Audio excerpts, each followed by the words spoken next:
Yeah. Just roll with it, man. All right. Oh, yeah. What's up, everybody? I guess we do that. But hey, thanks for joining the chat on YouTube. Hell yeah. Great to see y'all. This is awesome. Here we go. All right, sweet. Let's do it. Cool. You ready? All right. Yeah. Hey, this is another episode of UFO Garage. I'm Ben. And I'm Joe. And this is where we talk about UFOs, aliens, and all things weird. Dude. What's up, dude? How are you doing today? I'm doing pretty good, man. Yeah, I don't know if everybody can tell out there. We got like a new studio vibe going, a little new setup, right? Oh yeah, man. We've got all of our merch on the back wall. The big branding You can see effort. It was quite expensive, and hey, we've done some lighting upgrades. Yeah, we've got this one light and our huge billboard-sized branding elements. We're just getting it all set up. We're just getting it all set up right now. I know usually we have the gnome and the spinning table, and the Terry Lovelace book that's hanging from a fishing string, just kind of waving back there, but not tonight. New setup, new studio. We're gonna make it look cool though. I think we're gonna make it look really cool. Yeah. But even cooler than having a cool studio, we've got Geraldine Orozco with us tonight. Geraldine, how are you doing? Hey guys, I'm fantastic. Thank you so much. I can't wait to see what your studio is going to look like. It sounds amazing. Hopefully it'll be pretty cool. I mean, you've got a really cool setup back there with all your paintings and pictures and stuff. Look at that bed. Are you kidding me? Yeah, that's epic. How do you ever wake up? How do you even sleep in that bed? It's so epic. Oh, I can sleep in that bed. I bet it looks comfy. Yeah, I got my little paintings of my experiences. I kind of started making those since I'm beginning to write the book. And so it's been really fun to make those. That is really awesome. Well, Geraldine, a lot of people know who you are, right? But a lot of people don't know who you are. So for those who don't know who you are, go ahead and say, what's up, say, what you're about and what you do. We're going to get to know you a little bit tonight, so it should be good. Yeah, so I'm Geraldine, and so where should I begin? Well, first of all, I'm a certified hypnotherapist. I'm a pranic energy healer, quantum energy healer, and I'm also a Qigong master. And I've been in the healing arts for over 12 years and teaching meditation. I'm founder of Bay Area Meditation here in San Francisco. We host corporate meditation programs for companies here in the Silicon Valley and all around the world. And I guess my primary focus now is research of holographic DNA, the human biostructure, and what we are as humans with involvement in the hybridization program. So I am a lifelong contactee. And more recently, I've been involved in a couple films that discuss that, which have been really groundbreaking, actually, to come out in the public eye to have these discussions. So tonight, I'd like to get into some of those topics, and we can kind of dive into several topics, everything from the multidimensional body to ETs and hybrids. Absolutely. Yes. Yeah. That was probably the most flawless intro anybody's ever done on this show. That was really good. That was really good. Well, it's good to know what you do, Yeah. So we saw your talk at UFOCon last year, Lorian's get together event. And man, that was the first time that I think we had heard about you. And then like all of a sudden you're in person. That's awesome. Yeah, we had seen the seating. Cool. We've heard you on the Fenton Files, Lorian's show before, and then we finally got to see you in California. It was pretty awesome. I mean, you're involved in so much. Like you do a lot. Yes, it's been very busy. It's been incredible. I mean, ever since, the journey really truly began in 2017, which is when I went from telling 3 people to telling a room full of 200 people, which was kind of insane. And from that moment on, it kind of just brought me onto this platform where we just spoke about it and the interest was really starting to kind of pick up back then. And now we're really talking about UFOs and UAPs and all this stuff. We'll see where that takes us. But as always, my thoughts are that we, the people that are experiencers that are having these things firsthand, are really the disclosure. I mean, we're here, we've been here. Right. These are just topics that are a little bit hard to talk about because they're so on the fringe and they're very hard to integrate, really. For me, being a lifelong contactee was something that was a process. I mean, I had a conscious in-person physical experience in 2013. And as a result of that, my intuitive abilities came online just from one day to the next. It was really powerful shift. I mean, I couldn't even leave my house for 3 months after that. And Wow. then after that, I mean, I really couldn't talk to anyone about what was happening. I told my parents. My parents are really loving and supportive. I told my partner at the time. He was supportive.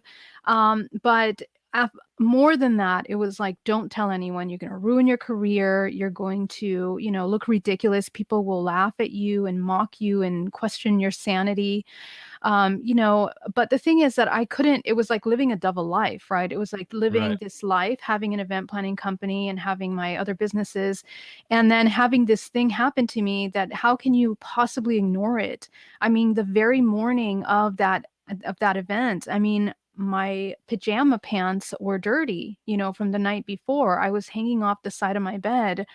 I had marks on my body that weren't there the day before. And it really was impactful. And I didn't know if I should call the police. I didn't know if I should call the hospital.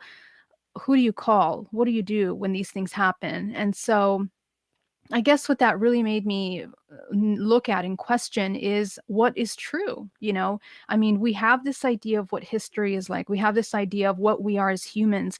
If this is happening to humans, and of course, thousands of humans, not just a couple few random cases, what's happening here?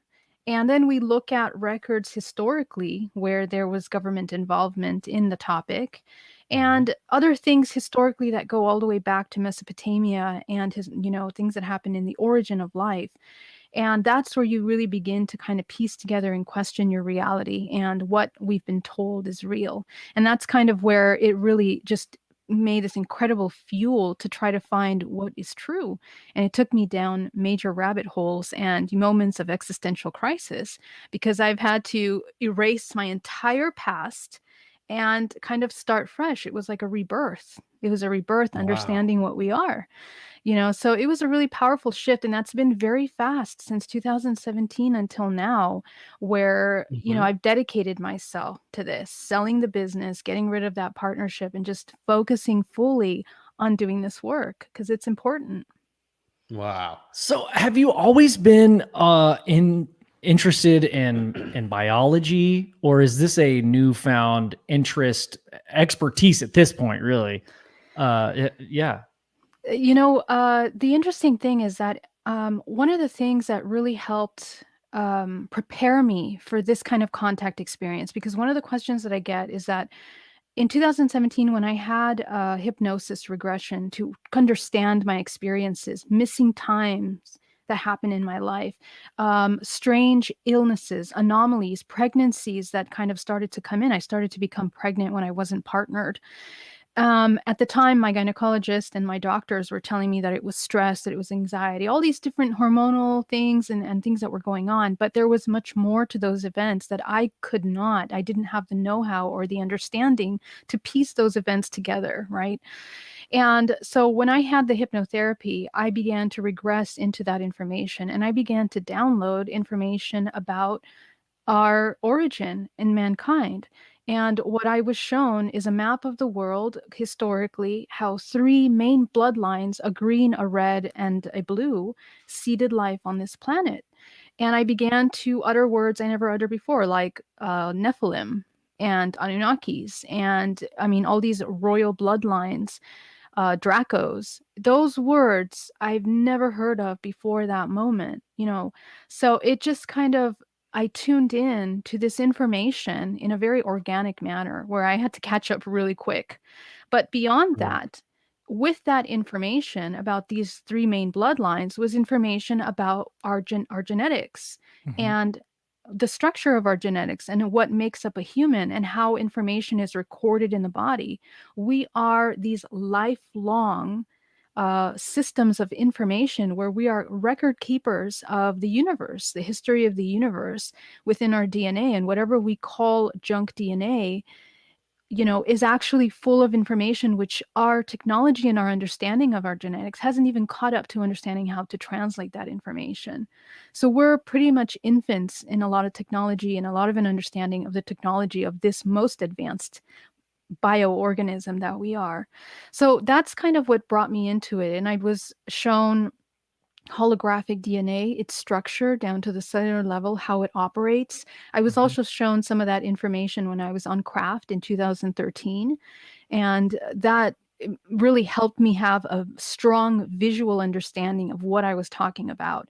And then I had to kind of educate myself on, what are we talking about here? What is DNA? How does that function? Epigenetics, and the way I came into that information was from looking at the multidimensional body, because one of the things that I was activated is the ability to see the multidimensional body. And I began to see people storing suffering in their body energetically, and so we could see that, feel that. And it allowed me to assist them in moving through some of this traumatic informations, which what I noticed was actually lineages of trauma that go down our ancestral lineage all the way to beginning of time, which is influenced by programming. It's influenced and strengthened by the systems of programming that make up our reality, our societies today, our religion, our education. So we're a product of all these things. And it really just shows us that how incredibly fine-tuned and sensitive this organism is, as well as incredibly powerful. Right? That's interesting. I bet I look like a train wreck to you, huh? No. Genetically, I'm a wreck. I'm not ready for this kind of commitment. You're so funny. If you're here on the earth right now with what we're going through, you're incredible, and you're here to do some work, as you know. I mean, look at the platform that you guys have created. So we've got a good, pretty awesome group going. I think a lot of people that's why we're vibrating with that, with each other. Cause it just, sometimes it just doesn't, people don't like it, but the people that do, it's not for the other people. But okay, so we're talking about this DNA structure in junk DNA, epigenetics. That all tells me, like, I love the idea that reincarnation is definitely a thing, and we talk about these words, soul contracts. I think I've heard you mention. Can we maybe talk about what you know about soul contracts? Did you see anything visually that lends some credence to that? Absolutely. One of the things that really impacted me was in 2018, I had a near-death experience. And I was in Mexico, and I got bitten by a terribly poisonous scorpion. Oh, no. And I went into cardiac arrest where I left my body. And in that moment, there was a vortex of light that opened in front of me, white light. And as I got pulled into that, I began to see my family members, ancestors, crowds of people, my family in the present as well. And because I had been meditating, I meditate a lot, my level of awareness is kind of really, really, I practice a lot of lucid dreaming. So when I enter these kinds of realms, I'm very conscious that I'm there. I'm very conscious where my body is. So even in that death moment, I was incredibly aware of what was happening. And I began to notice that there was presented an opportunity that I could leave at that moment, and I could also come back. And I was shown what I would be doing if I would come back. I was shown a crisis that I would go through when I come back, and things that would happen in the following years, and also what would happen if I left. So what that really allowed me to understand, and I've also worked with many clients as a hypnotherapist that have gone through near-death experiences that claim to have the exact same thing. They are presented with their family members with contractual agreements and opportunities of what they're going to experience.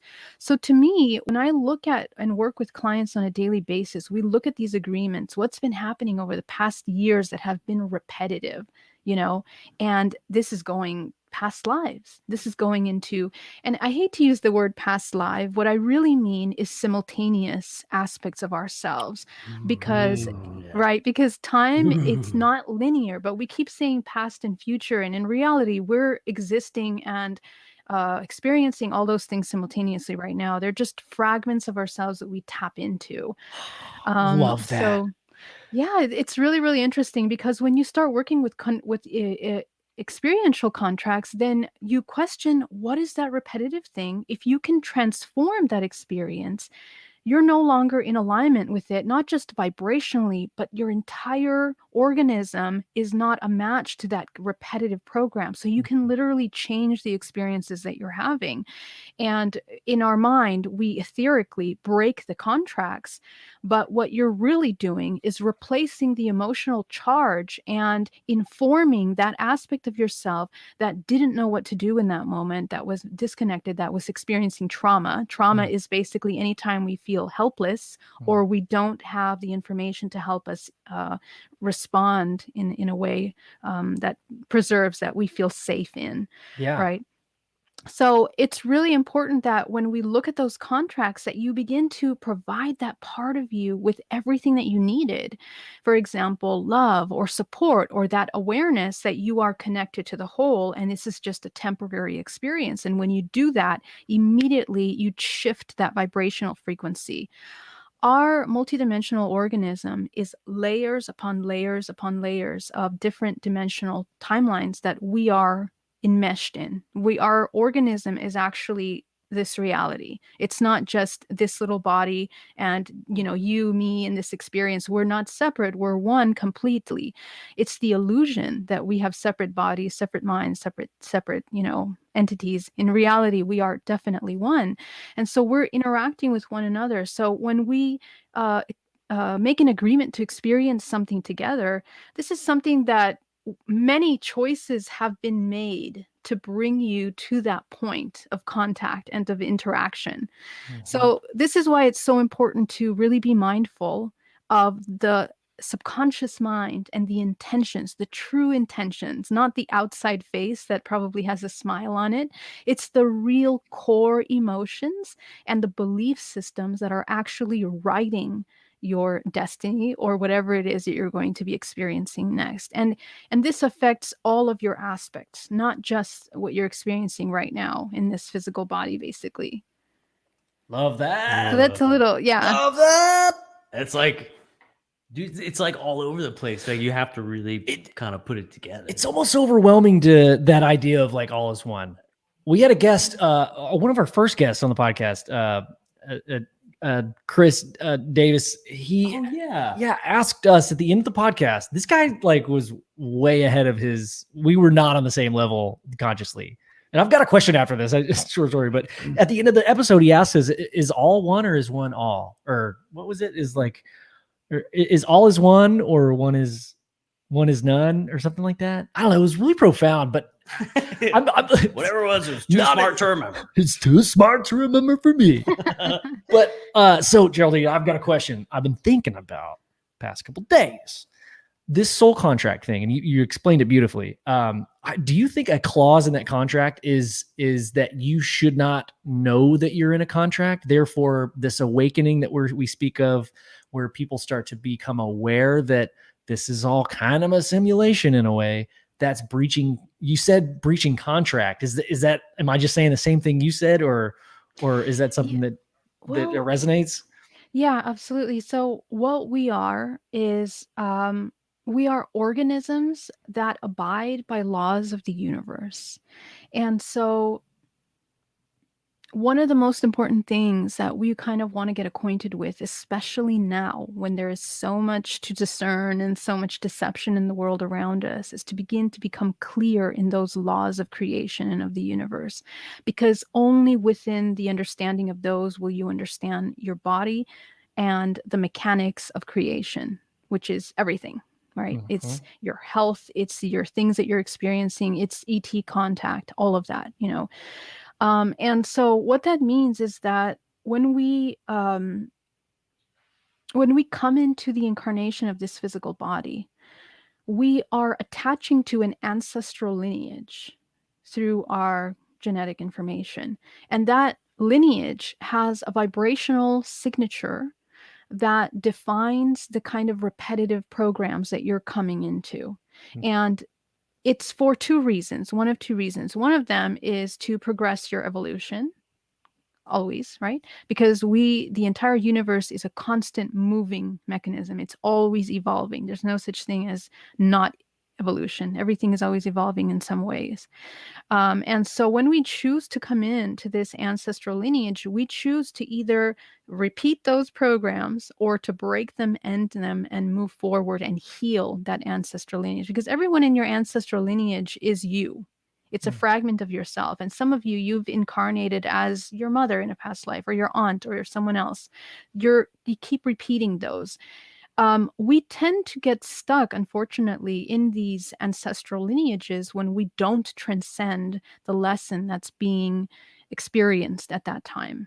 And sometimes I'm careful with the word lesson, because I don't want it to be like, oh, this is a school and you're learning. I don't necessarily think of it that way. I think that it's the natural law of the dimensional plane that we're on, which is the physical, which abides by the law of three, the law of divine feminine masculine, which creates.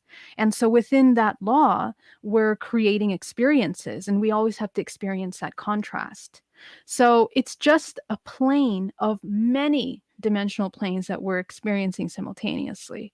And so, however, within coming into the dimensional plane, because we're here to experience contrast, there's an aspect of us within the genetic code that becomes dormant. And it's the one that remembers what you actually are, right? Beyond this physical manifestation. We are everything, and we have access to all this infinite information if we wake up. Waking up from the sleep, or the hypnosis is what I call, we're constantly hypnotized by television, by sounds, by music, by patterns of vibrational frequencies that are especially designed to put us into a sleep. So the idea now is to wake up and to go more towards nature, more towards the organic, in which you will know which one of those experiential contracts you need and which ones you need to walk away from for your highest expression. That's part of the discernment thing that's happening right now, right? I love that, Dude, I could listen to that like over and over, like, oh wait, no. Man, you remember so Geraldine, you had talked about this junk DNA, and it's been something that's always bugged me and been is like, well, how do you know it's junk, right? And then you had talked about the three royal bloodlines, and their DNA. How does that like is that so like everything that you're talking about right now and just said, is that like where this is coming from, or is this just like it just so happened to be these three DNA separate species or whatever that we come from, I guess. Creators. Yeah, like is there like a connection between that, or is this something that happens throughout the entire universe? It just so happened those three came across us, you know? And how come the Earnhardts aren't in that royal bloodline? Wait, like Amelia or No, like Dale Earnhardt, like the NASCAR driver. Oh, really? Oh, well, he's there. Don't worry. he's He's there there. Should be. somewhere in the tree. You're royalty. Whoever man. it is, he's there, I guarantee. Well, Yeah, so is it like Hogwarts? Like, is it like everybody has your own family? That's a terrible explanation, but I don't don't know know. too much about the Hogwarts. I'm so sorry. I can't Me either. process that reference. Okay. But I'm assuming groups and names, I guess, bloodlines. Well, here's the thing. The oldest race in this multiverse, there's many, there's like a hierarchy of divine awareness, divine consciousness. And if anyone has had a chance to read the Book of Enoch, it's very interesting how it explains it there, those levels of Yeah. consciousness, Cool. and how from those main evolutionary lines of the infinite, of the whole source, is coming these different family lineages. And one of those lines is the Draconians, which is kind of like the beginning of those the archons, right? The descendants of the archons that have come down, and then you have the angelic realms, and then you have all these races, these ET races. Well, we are basically one of the products of all of those races. So on planet Earth, the three main bloodlines are a red, and it was shown to me very vividly as a red line, blue line, and green line. Green being the first descendant of the Draconian as a reptilian bloodline, blue being a Pleiadian humanoid bloodline, and red being a bloodline that are kind of like architects of our reality, and they are inner earth beings which relate more to the laws of matrix creation, which means that they have to really understand how the human body functions. And really, the matrix is built from the inside out. Everything that your body does, everything that it has, it creates both etherically and physically, is mirrored in our physical reality, and it's mirrored to interact with it in one way or another. So for example, the centers of the body, the endocrine system, the chakra system of the body, are centers which are enmeshed with our matrix. So our DNA is constantly interacting with that, which is why epigenetics is a product of that, right? So I'm not sure if I'm answering your question actually, because maybe I think you are. Like, okay. I really does everybody belong to one or maybe more? It was kind of like right. I wasn't sure what the question was, because I Okay. didn't know what. Sometimes we start asking a question and we don't know what. We'll just make it up as we go, no problem. Yeah, like do each one of those, the red, the blue, and the green, do they represent like a different aspect of our reality? Like in a sense, to create a whole? In a way, yes, but really what we're talking about is I guess the systems of control that mainly manage our matrix are run by these main bloodlines. Okay. And so we are descendants, we are hybrids of those three main bloodlines. And in our DNA, it's basically a cocktail of DNA, because we have those bloodlines and others at this point, because we're already generations and generations of hybridization. We're products of that, which means that within our DNA, we have all kinds of beings. We have mantid, we have grays, we have everything, all kinds of different mix of DNA. And what that allows us to do is to communicate with those bloodlines. Blood is the bloodline, or the genetic code is informed by the immediate galaxy. Okay. So we are an organism. We are a collective organism, the whole human race. The planet Earth is an organism. The Earth inside of the galaxy is an organism. And we communicate with the sun. The sun is the main system that provides life force and information and defines the kind of genetics that we're going to have. Okay, so for example, our blood is red, right? Red. But the information that we have in the DNA, in the dark DNA, what is dark DNA? Dark DNA is basically all the part of genetic code that is not able to be translated within the species that we're familiar with on this planet Earth. Okay, so what biologists can read is basically everything that they can compare to in our immediate organic life, and anything beyond that, they can't read that. They can't tap into that. So they tend to call it junk DNA, because they don't see that it affects the immediate organism. Yeah. They don't know how it functions. They don't know it, where we're just actually learning how that functions in our modern day biology. But what we're understanding is that we are much more holographic and electrical, as opposed to just these organic or separate parts of our body that are kind of responding to the brain that is the only one sending signals. It's actually more complex than that. It makes me think of the nucleus in a cell. Like, how does it communicate to the city that makes up a cell? And we can agree that is it frequencies and chemicals? There's a little bit of both. There's some electricity. I mean, frequency can describe different things. So scale it up to the sun. It's almost as if you're saying we like get information and upgrades, DNA upgrades. It's such a trigger word, but I mean, that's kind of what it is. Like, it's a mainframe saying, all right, everybody that's tuned into this frequency, we're gonna up in a notch a little bit, and we're going to get a little bit more open to spiritual things this year, and 2020 will be a very interesting year for everybody. Well, it would be naive to think that our tiny little human bodies don't get affected by major celestial movements, and it's something that's been studied through Hermeticism for centuries, the idea that the science of this celestial bodies, which they call astrology. And, there's different kinds of astrology, but it's very interesting to look at the parallels and the things that are occurring in the world. It's interesting, Now, the human can transcend the influence of those things. That's very important to point out. And I've experienced that. When I completely deprogrammed myself, I was not affected by, let's say, the moon cycle or the feminine cycle or hormonal cycles or emotional energy cycles that are occurring in the world, because that's very true. And I experience that and document that with my clients monthly, that I can see at the beginning of the month, towards the end of the month, trends of healing. All my clients will be healing mother issues one week. All my clients will be healing father issues. And I work with hundreds of people, not just immediately, but also online, people that communicate. And it's incredible the way how we're so interconnected globally. We're mirroring one another.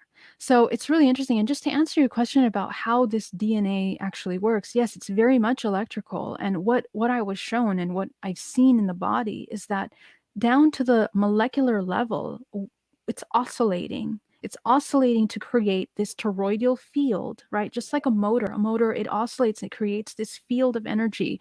And so everything is fractal of that same design down to the cellular molecular level. That operates that way. Our organs have their own etheric field, its biofield around it. Our human bodies have its own field. And our entire human race in the planet has its own field. The sun has its own field. So all the organisms within this dimensional plane, they operate in this way, which is very interesting because how it communicates is through that vibrational movement, which is a vibrational frequency that creates communication through what we call quantum non-locality. And in cancer treatment right now, we're learning that that's actually how we can target cancerous cells in order to destroy them with lasers and with stuff like that. That's what we're coming into right now. But that's a deeper understanding of our human bodies. This is how we work. And this is how we communicate. This is how we can tap into telepathy and intuitive abilities. It's very, very important for us to really understand that what the future holds is a merging, unfortunately, of the human organ, the organic human and artificial intelligence. Because how else can you suppress the awakening or the awareness of the technology of the human body by merging and suppressing with technology, right? Technology is good. Trust me, I love technology. Yeah. But the problem is that we're going towards potentially coming into a transhumanist society. And that will take us away into more separation, more division, as opposed to understanding the natural laws of creation, which are really important right now, as I mentioned earlier, in understanding how to, heal the self, which is important. Are there other beings who did move into that transhumanism type of direction? And do we understand the effects of what happened to them? Absolutely. Absolutely. Well, and really the only way we're going to be able to understand that is for those that are contactees that have contact with some of these interdimensional beings. It's well known that some of these beings are more artificial intelligence than organic. Okay, and that really just speaks to the source essence that they have within them. There's the life force, which is the soul, what we define as the soul, which is what the humans have, most humans. But some of these organisms have merged and completely become dependent of technology, and in which they've merged into that transhumanism and become biotechnology. So they're more like robots, for example, like grays, like smaller grays. They're really just, you can see them in many different agendas. I've been participant of 4 different hybridization programs, one being terrestrial, one being draconian, reptilian, Pleiadian. And within all of those systems, you will see grays involved because they are kind of like the ones that just kind of direct. They're like the nurses or the little maids. Except they don't have like cool little hats and stuff. They don't have cool They little need to hats now. rebrand this year. They need to rebrand. I think so. That's true. We'll send a memo out. Yeah. But yeah, so it's very interesting. And what you'll notice though, that we become very much artificial when we neglect our understanding of what free will is. Okay, so as soon as we don't understand what free will is, and we are sleeping in hypnosis and responding mechanically to things, we're basically artificial intelligence. There's really no difference. Oh my gosh. You know, So is that, yeah, Dude, and love so that.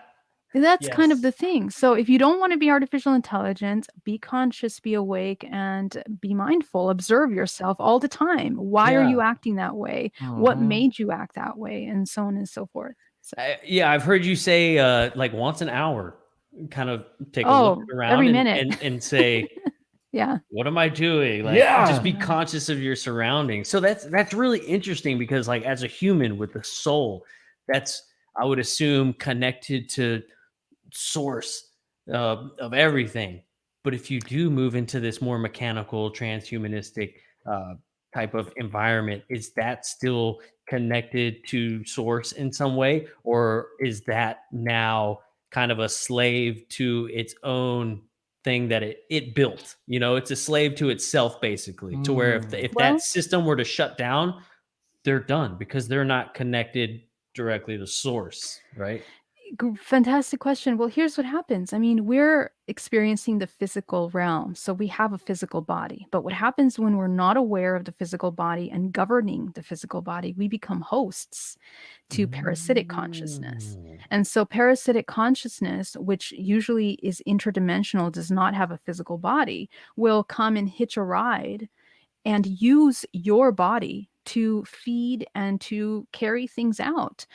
It's very interesting because we look at, for example, MK Ultra programs by the government that have created these completely, through disassociation, people that have alternate personalities. And we think, how does that happen? It happens because we break down the human soul into fragments. Trauma.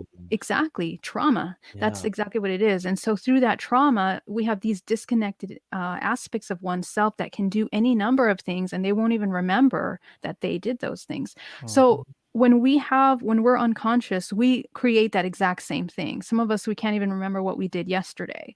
That's a deep expression of unconsciousness. And when you look at your multidimensional body, most of it has holes in it because you're not aware. Wherever our auric field is open and doesn't have holes is where we're siphoning energy out or in and attaching entities.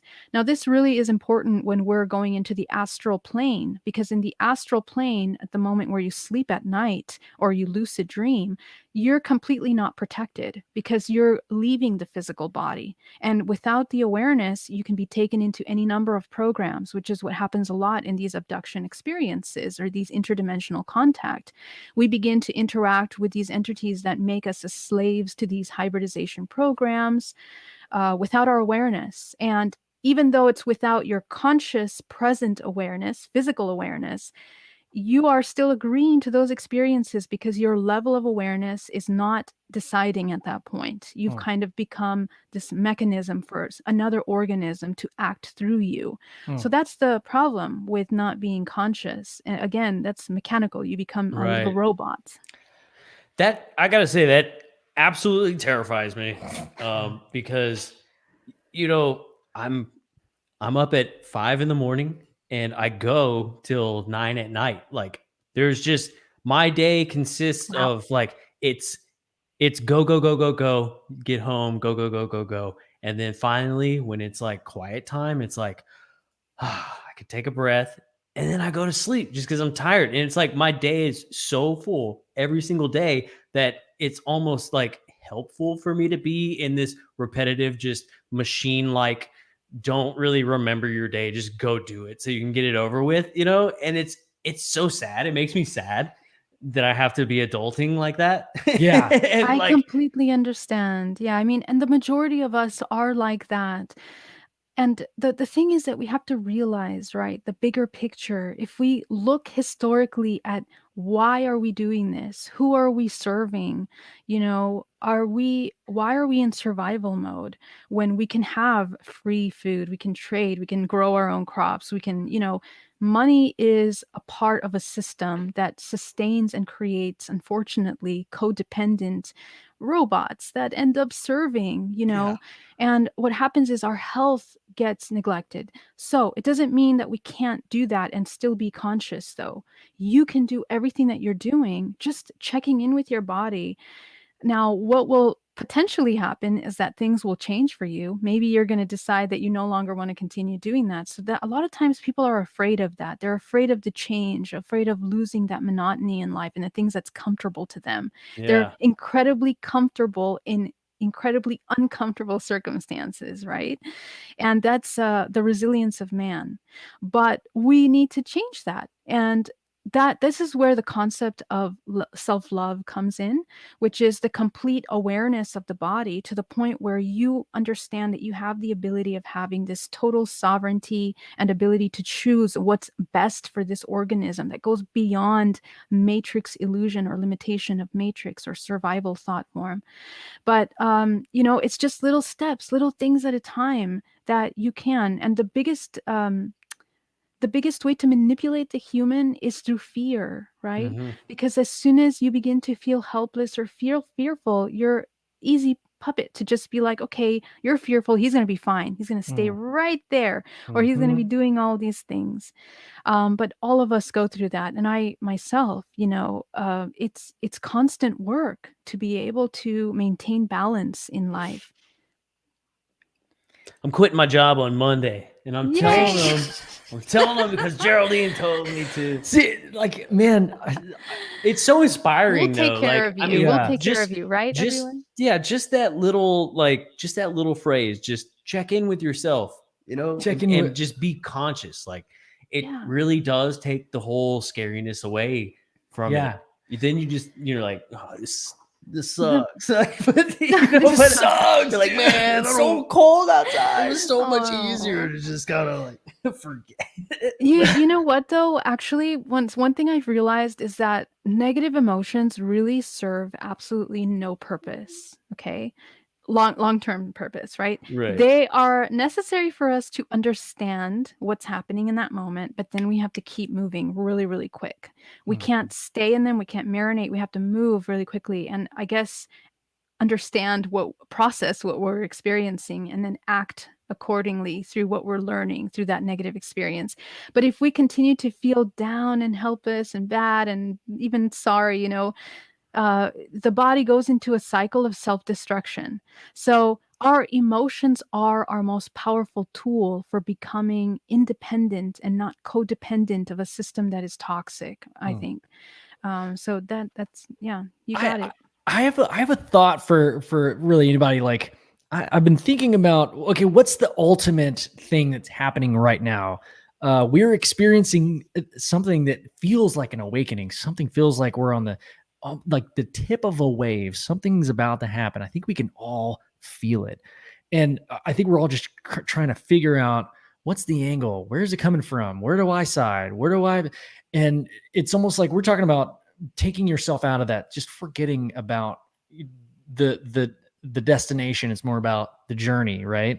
So I'm thinking, man, why is it so important that, I mean, starting with the CIA, I know might sound like I'm switching topics, but I'm really trying not to. But the overall arching direction of what's going on here tells me that the consciousness of human beings on this planet is more important than anybody realizes. Everything from war and invasion and alien contact, this construct that we're talking about, this epigenetics, it's all about, you said it earlier, control in a way. And why is it so important to control the consciousness of humans?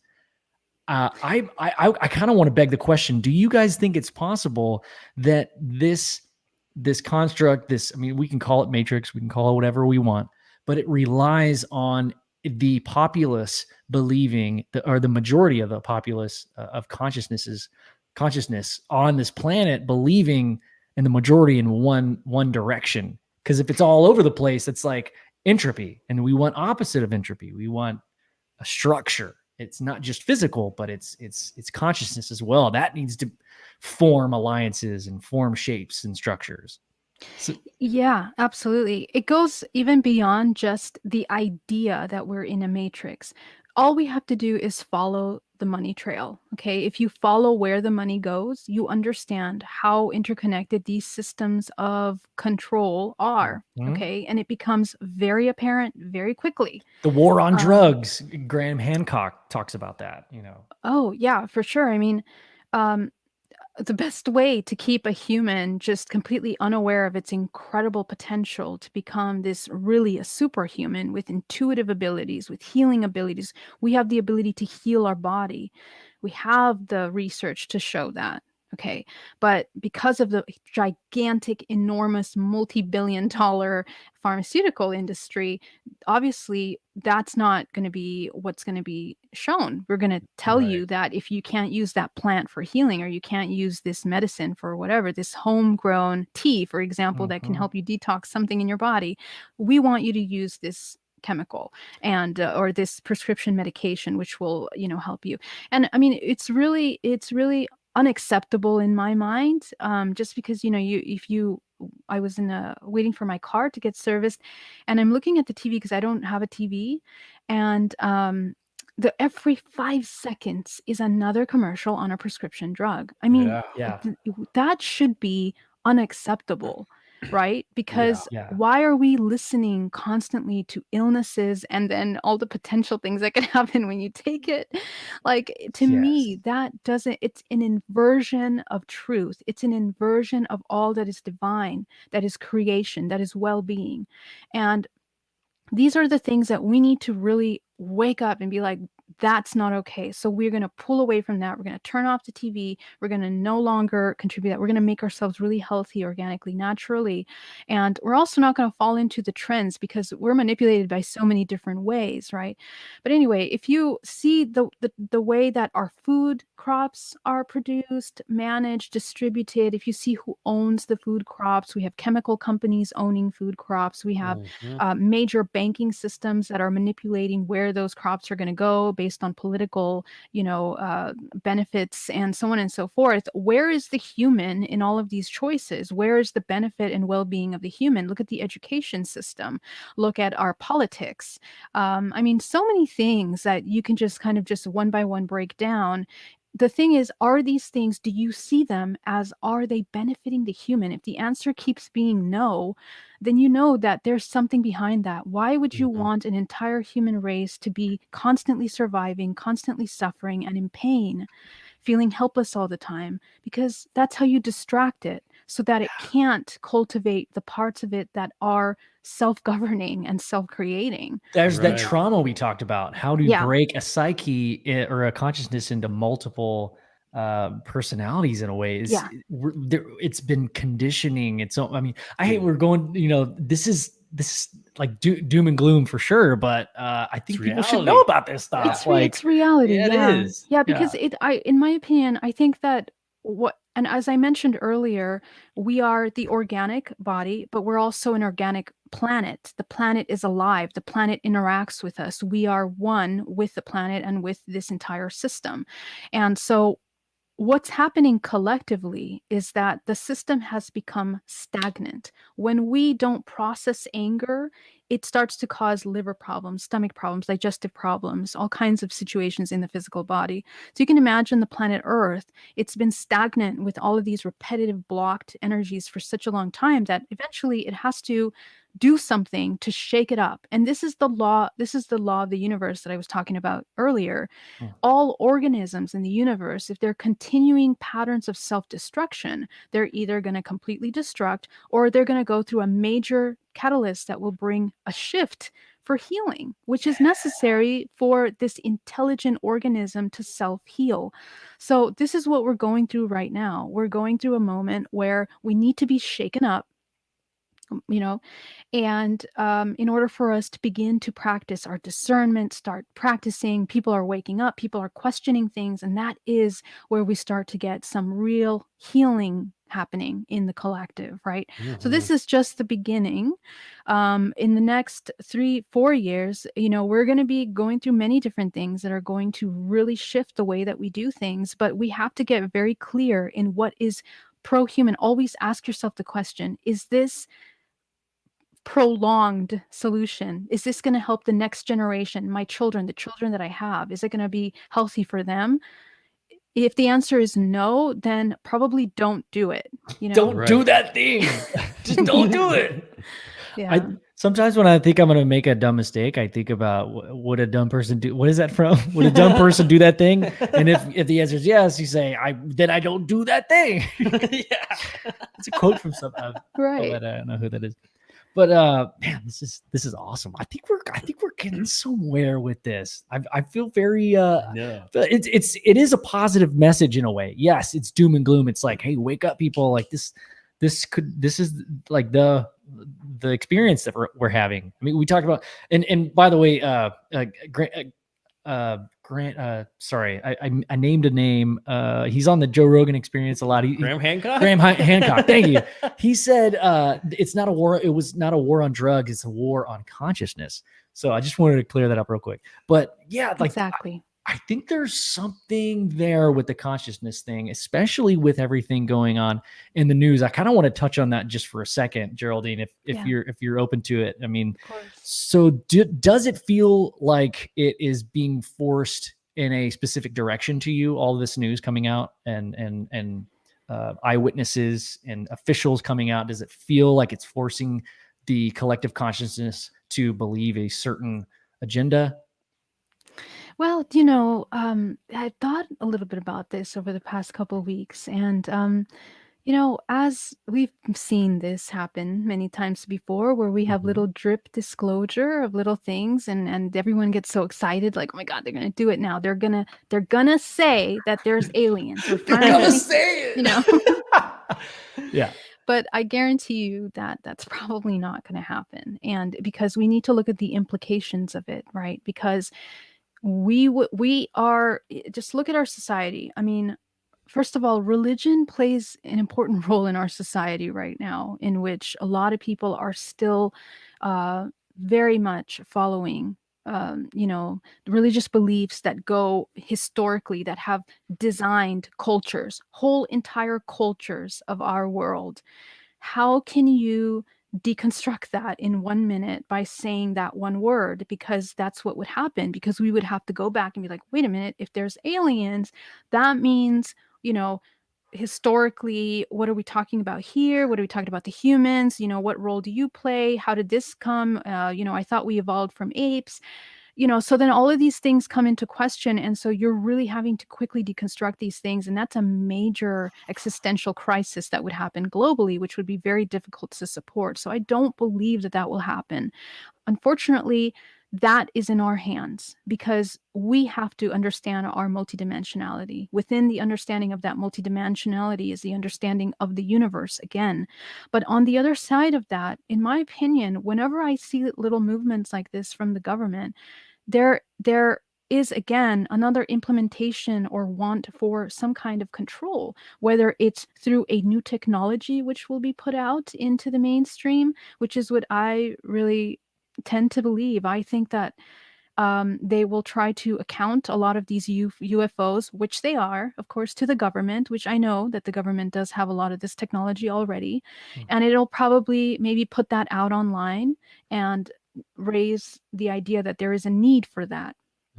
Right. Yeah. And this is again, Joe was talking about this the other last week. Sorry. It's pretty wild. That's kind of crazy. Yeah. So, and it's really, when you begin to look at that, we need to really quickly start to think, now that this topic is out, what is the truth about that? Do we believe that this is a real threat? I mean, as an experiencer, someone that has been in front of these beings, looking at their technology, the fact that they can remove my fear from my body in 1 second, the fact that they can move holographically things around me, shift my environment, We're talking about incredibly advanced technology and intelligence that transcends anything that we can even begin to imagine in the best sci-fi film that we have. So when you're like comparing that to reality, if that was really the case, that there was going to be a threat, we would have been gone by now. There is an intelligence that respects the laws of the universe and humanity, and there is a codependency that is occurring, which is a much larger issue, which the hybridization has to do with that, but also the government plays a role in that too, and that would have to come out. Years and years of hidden information would have to come out that the government absolutely does not want to talk about. So, there's a lot involved there. It's a pretty tricky little web of information. So in my opinion, if the technology comes out, sorry, what were you saying? Oh, no. Go for it. I was just going to say that, like, yeah, that's always my whole thing is if we're going to talk about disclosure, is the government going to talk about what they've been doing for all these years? Like, are they? And the answer is no. And really, I mean, most of us are just guessing anyways. I mean, we don't really know. So it's like, what are we disclosing? Like, we're just telling you like what they're telling you what they've been seeing in the sky, right? Exactly. I mean, that's it. But you're absolutely right. Yeah, that's always been a big thing, is like, there's no way they're going to tell us all that stuff, because then why would we believe them when they tell us the regular basic things like on the news, right? You're like, whoa, you guys did that? Yeah. Well, okay, I don't know. Like, that would be it, I mean, I think that we're in a beginning of a stage where a lot of truths are going to start coming out. I mean, we've been seeing that trend over the past couple years with the Me Too movements, with the, entertainment industry coming out, and now we're talking about, children's and sex trafficking and all these things. So many things are coming to light, and it's just the beginning. These things will come out eventually. I do know that they will come out eventually. Oh yeah. Will they come out in the next couple years? I don't know. I think they will begin to come out. But always treading carefully with where we play a role. To me, there's more of us than them. Okay, there's more of us than them, and we are conscious, kicking and alive, and we have the opportunity to embody this free will awareness, which allows us to understand information from historically to the future. Like in my case, when I deprogrammed myself completely, I began to channel this information that we've been talking about for centuries. I mean, this information is known. There's nothing new on this planet. Everything is encoded within our DNA. All the information that we need to know. We just need to go inward to access that information instead of listening or waiting for any 10 couple people to be like, yeah, there's aliens. We don't need that. We need to listen to ourselves and our own experiences, and people like us, you guys that really open the platform to have these conversations. That's what's really important right now. Yeah, that's awesome. I'm thinking about that, and I was probably like 6, maybe 7 years old, and I went to like a private Catholic school when I was a little kid. Sister Karina. Oh, she was so mean. So mean. I did too. I understand. And as a kid, so shouts out to Miss Sister Karina. What's up, girl? I've told this story on the show before. Sorry for everybody who's listening, but when I was a kid, my mom was watching the movie Fire in the Sky. And I remember like going in, like peeking around the corner. She told me not to look because it was probably a scary movie. And I would go around the corner and I saw the part where he's like in the ship, and it totally kind of freaked me out, I guess. But here I am today. But then at the same time, my grandmother always watched things like X-Files and Star Trek and that whole like world. But that the Fire in the Sky was the kicker for me. That was like the big like, oh my goodness, like, because I understood that it was a true story even as a child, and then growing up in this private Catholic school, I think at a very, very young age, I was dealt the hurdle of grappling with what I was learning in school and this true story that I saw on TV, like, and it was like a really weird thing for me. And I never really talked about it. I never, it wasn't something that got brought up in class or anything like that. But why did you feel that it was true? But I specifically remembered, well, because I heard them like talking in the living room. And they were like, "Oh, have you seen this movie?" And they're like, "No, I haven't seen this movie." And they're like, "Apparently it's based on a true story." And so like as a kid, you're like, "What? A true story?" And then you see these aliens and you're like, "Whoa, but Sister Karita," and like God and like Jesus. Well, like, she's really mad at me today. And yeah, so like, I mean, I remember that specifically, like as an event, as a young child. I don't remember a lot. I remember a lot of cool stuff, but that was like something that was like really big that I still remember to this day. Is like the gears turning in my head as a young kid. And I mean, like I said, here we are today, right? Doing this full circle. Something I never thought I'd be doing, but it's almost like maybe it was like a little message, like as a kid that I just didn't understand was going to come to fruition in the future. Wow, that's incredible. That's incredible. I think that it's literally, I mean, you, Ben, I mean, you're a special soul that's incarnated many, many times to be doing this. I mean, your preparation, both of you, your preparation is incredible.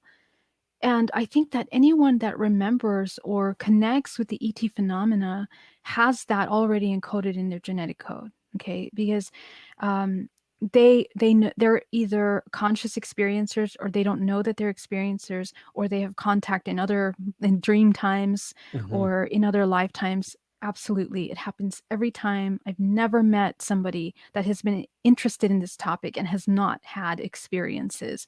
Right. So, I mean, I think that we're here for a reason. The ones that are remembering, and more people are remembering every day. I get hundreds of emails from men and women from around the world that have these exact same experiences as Ben, like, just remembering those moments. And it's amazing. They really tap into some lineage of information, and it's healing, and it speaks to the time that we're in vibrationally at this time, in this shift where we're coming into this new holographic age of awareness, because within that holographic age you begin to interact with other dimensional planes, and that's where we're at right now. Really, really in a profound way. That's so crazy. We have some close friends of ours that experience these. I have a question for you. We have some close friends of ours that experience really, really vivid dreams. You mentioned dreams just a second ago. What do you know, and people that you've worked with, what's going on there? Is this something that has just always happened? How do we bridge that gap between, oh, it was real, it was fake, it was just a dream, or we have physical evidence of this abduction happening, and then you have this whole different spectrum of people that have very vivid dreams that can describe to you down to the minute detail, which I think I'm more of like the dream. I definitely have like really specific dreams, and Joe has as well. Yeah. So the dream thing. Sorry, there's a mosquito on one of the. Oh. Did you see it? I just swatted the camera earlier. He's after my DNA, man. Yeah, get that out of there. But like this dream thing is there some? How do I phrase this? Could it be possible that there are rules about communication with us and raising our vibration of our consciousness in a certain way that you can stick to dreams and only a special group of people are allowed to physically abduct? Is there Very select group of people? I wish the answer was yes to that. I know it would feel very special to say that, but in reality, we have to redefine our understanding of reality is what needs to happen, because we think that reality is what we can touch, and what we can directly see with our eyes. But that's just because right now we're kind of limited in thinking that the only reality is what's experienced through the 5 senses that we have. But we have more senses than that. We have the extrasensory parts of us are actually the ones that are processing way more information than these immediate senses that we have. So what we're experiencing right now is also like a dream state. our brain most of the time is in hypnosis. I mean, most of the time we're, back here in the reptilian brain just analyzing, and sometimes we're not even there. We're just completely checked out. So pretty much we're in more dream state, sleeping state in our waking time than we are in dream time. Yes. Okay.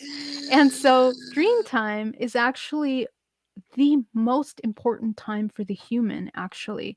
For a human that is awakening, this is where the human needs to exercise its awareness, as in lucid training. The ancients of all historic areas of the world have really, really practiced this in lucid dreaming, in astral projection, and then in death. Okay. There was an experiment done. It was actually the military that discovered in our modern day timeline that the connection between lucid dreaming and death, because they were training these Navy pilots in the G-force, in that little G-force. There's a G-force machine that makes them spin around. And what happens called is the Scrambler, man. You know that? Okay, sorry, I didn't know the name Scrambler. And so what happens is that they noticed that the pilots kept passing out. And what happened is that they were experiencing near-death experiences. They were experiencing seeing that light. They were experiencing leaving the body and looking at themselves inside of this machine, right? So when they kept spinning, they would experience the near death. So they went from lucid dreaming experiencing to near death. So we know that that's the process of the human. When it begins to detach from the body, it goes into this tunnel of white light, or some experience where it's leaving the physical. So in dream time, it's the same. We begin to detach the physical body and we begin to experience this non-physical aspect, but we're very much awake. We're very much aware. And so we have the ability of navigating that consciously or unconsciously, as I mentioned before. The physical body plays just one aspect of ourselves. Again, we have many different fragments of ourselves. And so for your question about, why do we have more conscious dreams? Some people have lucid dreams. It's really their level of awareness. A lot of people that have agreed to wake up or to do spiritual agreement work in this lifetime will have more vivid dreams, and they will remember them because they're doing the majority of their work in those dreams. And it's not so much what you're dreaming. It could be you on a tricycle playing with a red balloon. It doesn't matter what you're seeing, more what you're feeling in that moment, because we have a difficult time translating the metaphors that are created through our brain and our subconscious mind in the dream state. So we have to translate that information, but that's where we do more of our work. And ultimately the idea is to train for when we die, because if you are dying in a state of fear or in a state of extreme resistance, the entire human body, the structure of the human body, the chemistry of the body creates a blockage in how it's detaching from the physical body. And oftentimes people end up being in between states, like ghosts, for example, are people that are not ready to detach or have many attachments to the physical plane, and then can't go beyond that, or that just that fragment of itself stays stuck there. It's the fragmentation, again, through trauma that we talked about. That's what a ghost is. It's a fragmentation of trauma. And so death then would allow this human to be able to choose where it's going to experience next. But if you're in a fear, you're going to be a match to that same thing, and you're going to be brought into the reincarnation cycle again in the physical to experience again more of that repetitive cyclical pattern. Dude, that makes sense. It does. It does so much to me. I can't wait to tell my wife I need more sleep. There you go. So what you're saying, Geraldine, is we need more naps. More naps. I'm napping. More sleep. I say, babe, sorry. I'm gonna tell my wife next time I got a nap today. Actually, I take naps all the time. And then you tell her, look, babe, it's not that I'm asleep, it's that I'm awakening. Honestly, I'm awakening while I'm sleeping. I'm working. To wake me up. I'm doing the work right now. Putting in the work. You think I'm lazy? I'm over here working all hard and stuff with my eyes clothes. And you're sitting there awake, like cleaning and stuff. Who's that You're helping? just wasting time. Wasting Like, time when you bringing could in be these sleeping. negative dimensional beings in your Exactly. body by being a robot. You could be working like me and take a nap. Yes. Yes, but let me just mention one thing. That if you don't practice being aware in the waking time, it's going to be very hard to practice being aware in the lucid dreaming, right? Ah. Lucid dreaming takes some training. So don't be a sleepy guy. So Be, we were just being lazy. don't be a lazy guy. You could be a lazy guy and a sleepy guy, but you can't be both. You can't be Wait. both. We gotta practice. That's really funny. After a week of practicing, I'm gonna just think I'm the shit. Like, Yeah. I'm so aware all the time. That's So why I have to well-rested. take naps. Yeah. Yes, love you that. are. That's great. I love that. So does this mean that dreams are real? And I know that's such a subjective thing, but I mean, it can be scary Oh, for some people that have witnessed things in their dreams that, like, yeah. Right. if they- Sorry, I meant to answer that part too. I forgot. I don't even know if we asked that question. Yeah, I think you did No kind of, worries. but yeah, you're right. That's actually the thing I was going to say is that yes, in other words, we're experiencing other planes of ourselves, other fragments of ourselves in that dream time. So, for example, when we start having these interdimensional contacts, we're meeting fragments of ourselves. And this is one of the understandings that really helped me kind of overcome any kind of potential trauma of my experiences, right? The idea of being a hybrid mother. Who the heck gave permission to these beings to interact with me in order to have children, right? And I have a lot of clients that work with me that feel traumatized, completely violated of their rights and their bodies. They think, when did I agree to that? But that's what happens when we're not conscious, unfortunately, and it happens on many dimensional planes. It happens in your waking time. You have attachments and entities of disembodied souls that can attach and feed off your life force at any time. So we just have to be really aware of that. These all things that we're experiencing in dream time are real from the sense that we are interacting on another dimensional plane. That is happening. And so sometimes these very negative nightmares, for examples, we're entering into really low level aspects of ourselves and we're venting out aspects of ourselves, maybe in metaphors or in experiences, that are very traumatic. Now, there is, though, different kinds of levels of consciousness and dimensions that we tap into. The human body has the energy centers, the main 7 centers of the body, the 7 chakras, but we connect up into the 13th dimension. We have 13 main chakras that manage our human experience here on Earth.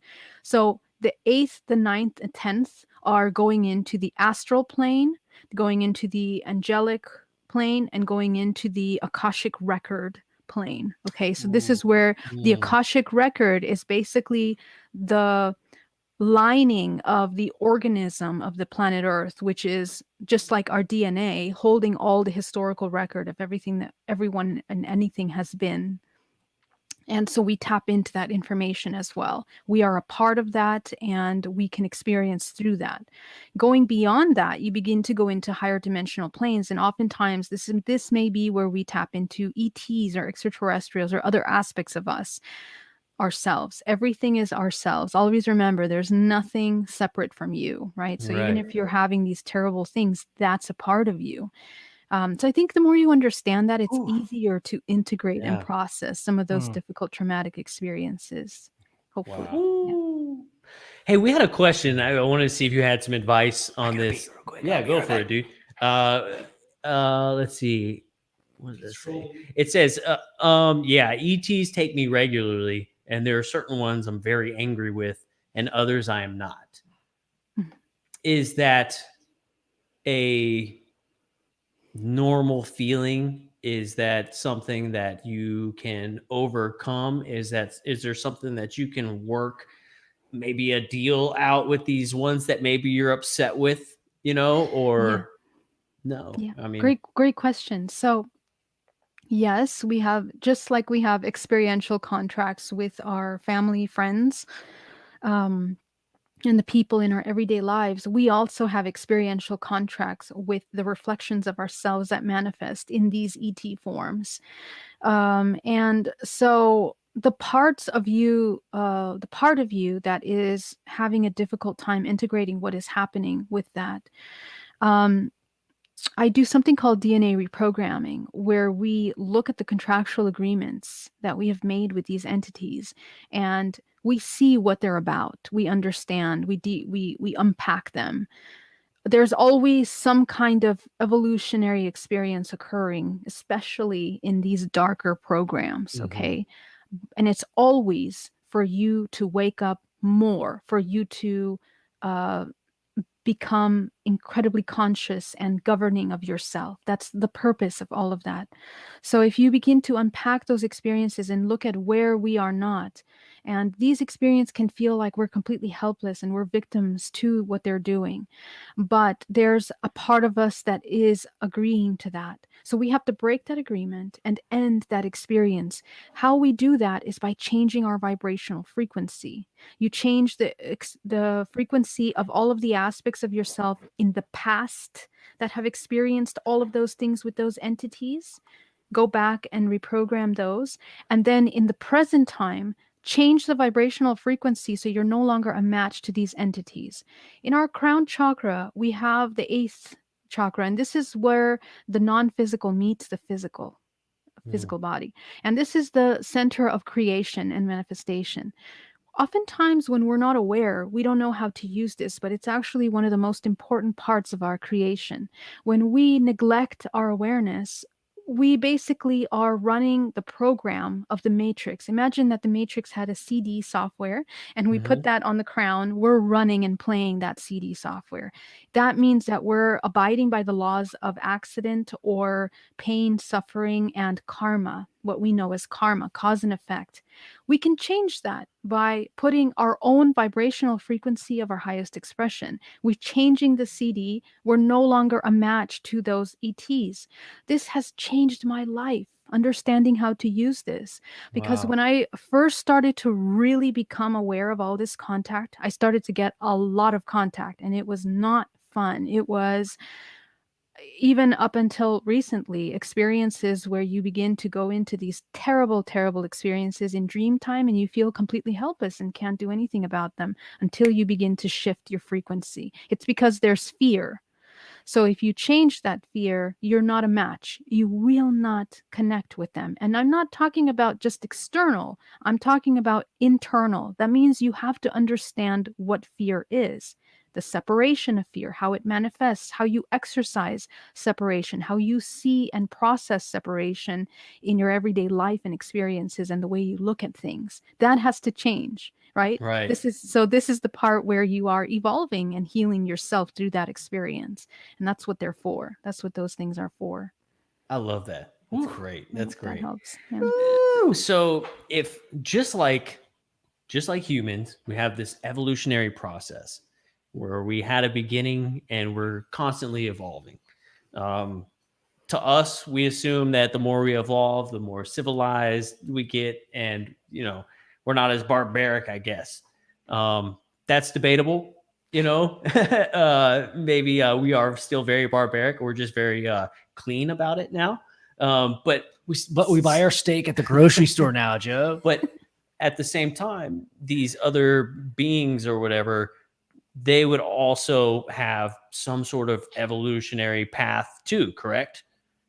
Absolutely, exactly. And thank you so much for bringing that up, because not a lot of people realize that we are interdependent. There's no separation at all. So what we are is, if you can imagine a sphere within a sphere within a sphere within a sphere, that's us, that's the world, that's so on and so forth. It goes infinite. It's infinite, never ending. And when you see that, it's just, you really put yourself in check. You really put yourself in perspective, and your perspective of things begin to really change, because you understand that everything is interconnected. And so anytime that we have experiences with anything else, it's always a mirror of ourselves. It's mirroring a part of us, and that person is mirroring a part of themselves as well.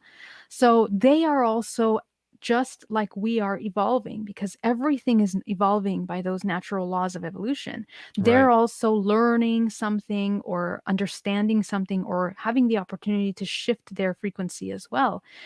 And this is how we as humans decide to either be parasitic consciousness or, self-governing consciousness, Yeah. right?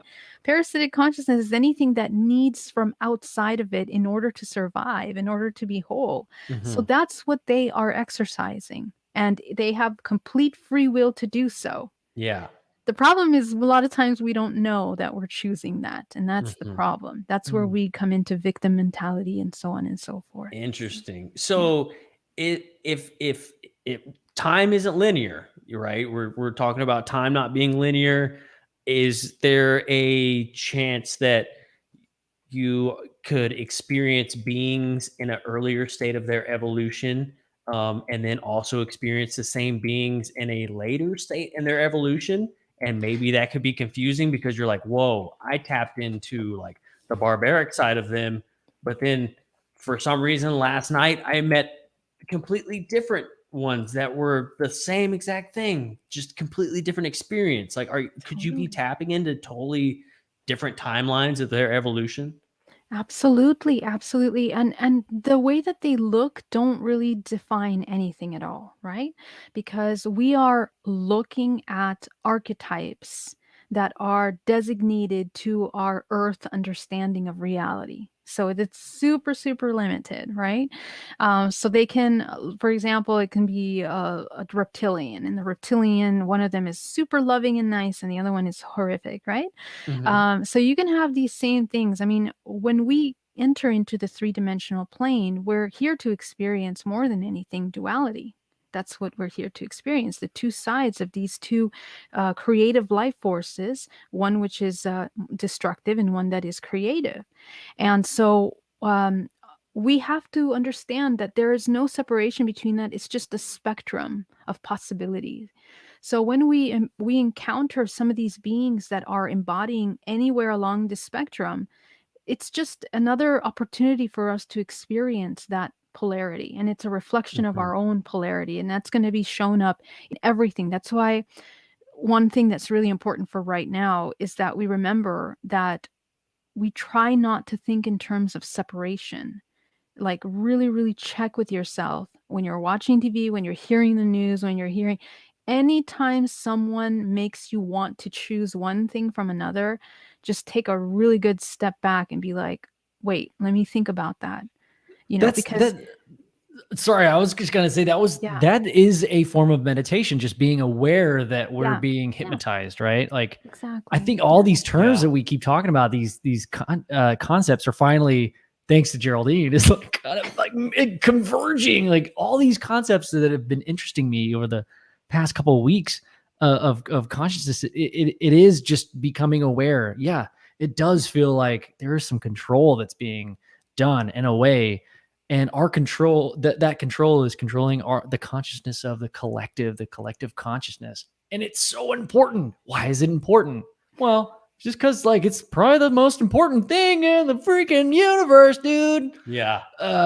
So I just, yeah, a lot of dots are being connected in my brain. One idea I had when you guys were talking, when I came back from the bathroom, I was thinking about like this id, this super ego that decides things for you, like future Ben. I'm like, I'm gonna wake up at 6:30 and I'm gonna go work out, man. And I can, that's the only way I can make an analogy to this soul contract that we're talking about, this epigenetic DNA. There's not enough words that really describe what we're talking about, really. Fractal, orange salesman. But like, it's that concept of, you know what, I'm gonna like go to bed, like early, I'm gonna wake up early, I'm gonna work out, and then you've made this agreement with yourself, like, tomorrow I'm gonna do this. But like, oh, man, when you wake up, you're like, dang it, it's really hard. Mhm. So that's the kind of like the dots that I'm connecting is on a consciousness level that goes, layers thick. It's obviously much bigger. It means a lot more than just working out at 5:30 in the morning, but Right. Yeah, you said it right there. And that's actually the thing that really helps me because obviously I procrastinate, especially in writing my book, for example, which I've been doing for the past, I think, 3 years now. I can't seem to get it finished. And it's because, you know, there's parts of us that fear something, right? So, and believe it or not, like we might not think that that applies to, let's say, going to the gym, getting up early and going to the gym, but it's layers and layers of those belief systems, whether it's insecurities or fears of judgment or fears of not having, I don't know, enough money or not being able to be loved, or maybe our partner would be angry if we'd get up at that time. I don't know. It could be any number of things, right? But we just quickly just kind of say, oh, well, we have this feeling, so we're just not going to do it. Anytime that we don't jump into something like this, it's because there's fear. So just kind of check in what part of you needs to be nurtured and supported in order for you to do that thing. Because when you know and you're aware of all your truths, we tend to just act very congruently. We're congruent inside out. So when there's resistance, you're not congruent with something. So that'll really create a life of no stress where your body is not like all tight and feeling anxiety or resistance all the time. It'll just be more in a state of flow, and that really is healthy for the body, healthy for your digestive system, healthy for your everything, your skin, your even what you're doing, because what you'll do, because you're congruent with it, your mind won't be wandering, it won't be resisting, it won't be daydreaming, it'll be fully engaged in what you're doing, and you're going to do amazing work with that. That's a really healthy way of living, right? Because you begin to change.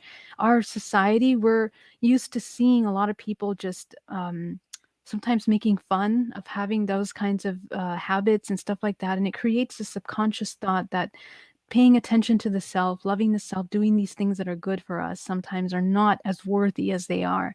So we have to break all those stigmas that we might have, that we've created at some point. But yeah, you can do it.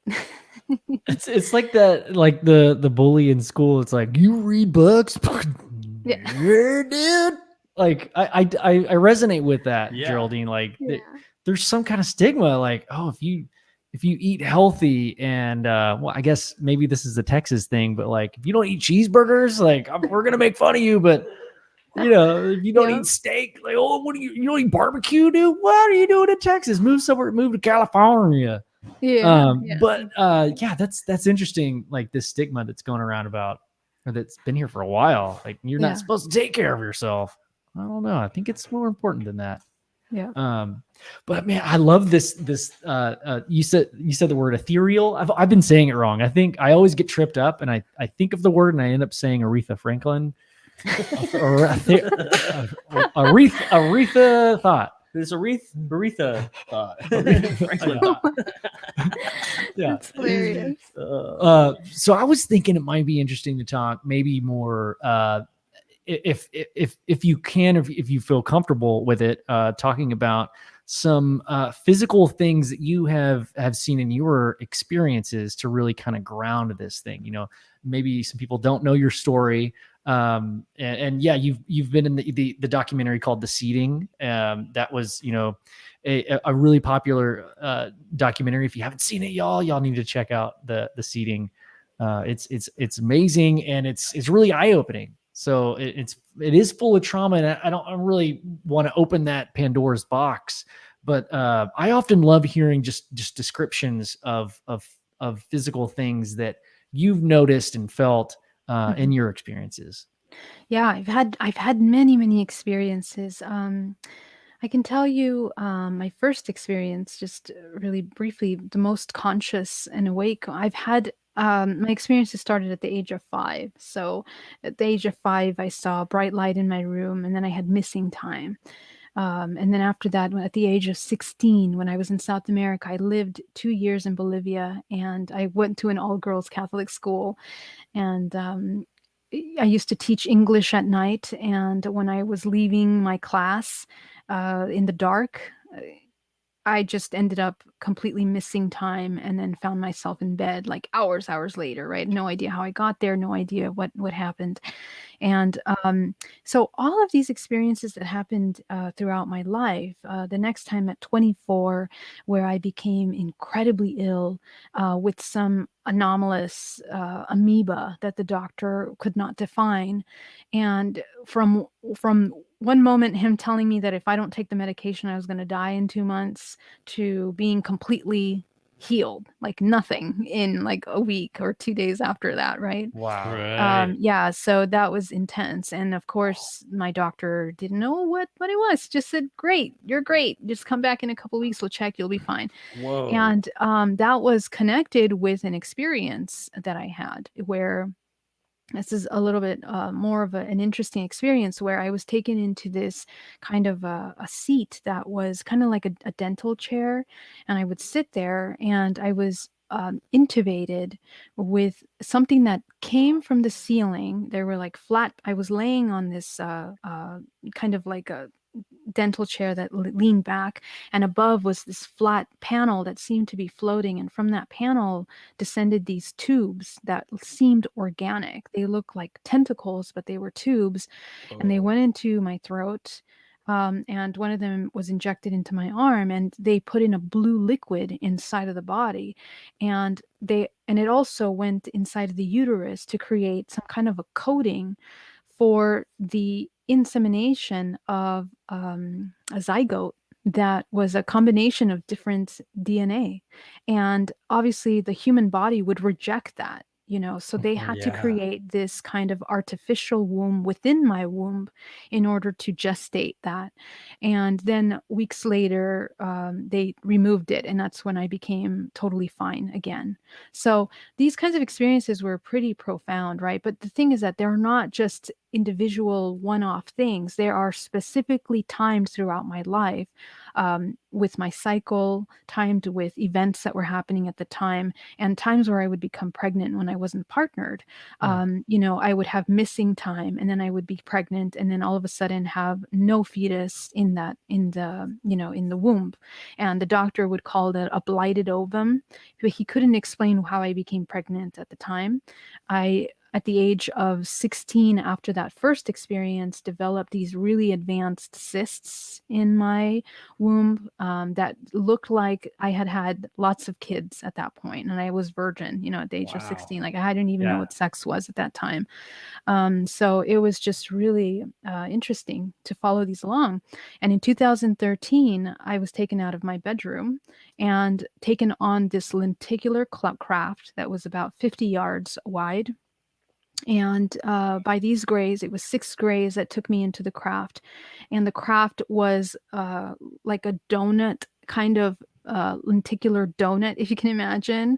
It had like these hallways around the edges that brought me into rooms that they would create holographic projections around me. And in the first room, I saw my aunt in her pajama, her nightgown, being taken the exact same night that I was taken. And it wasn't until 2017 that I was regressed, that she got hypnotized as well. She got regressed separately and found out that she did have an abduction that night in the exact same scenario as I did. But we didn't talk about this until I was in the film. Literally was when this topic was introduced to my family. And that's when everyone started to talk about their experiences in my family. It went down my mother's line and also my father.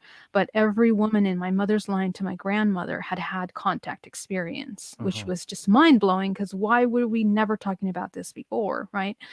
And so then they would take me into another room after they showed me her, and they showed me this incredible holographic prism that had 8 layers to it, the most beautiful hologram that you've never seen it in any film of any kind, just beautiful, right? And they had this little console that was oval with a projection of different planets, which I'm assuming is some kind of navigation system of some sort. And the craft would vibrate. If everything would vibrate, everything would feel like energy, and my body was sore the next day because it was just like I had been shaken in some room for hours.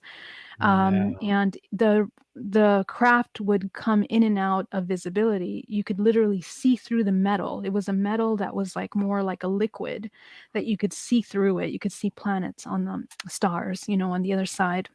That's And cool. from these prisms began to come out information. On the first layer came out this alien language that looked like a combination of Japanese with Russian, and maybe So the like most unreadable language of all time. Just basically. Good luck. yes.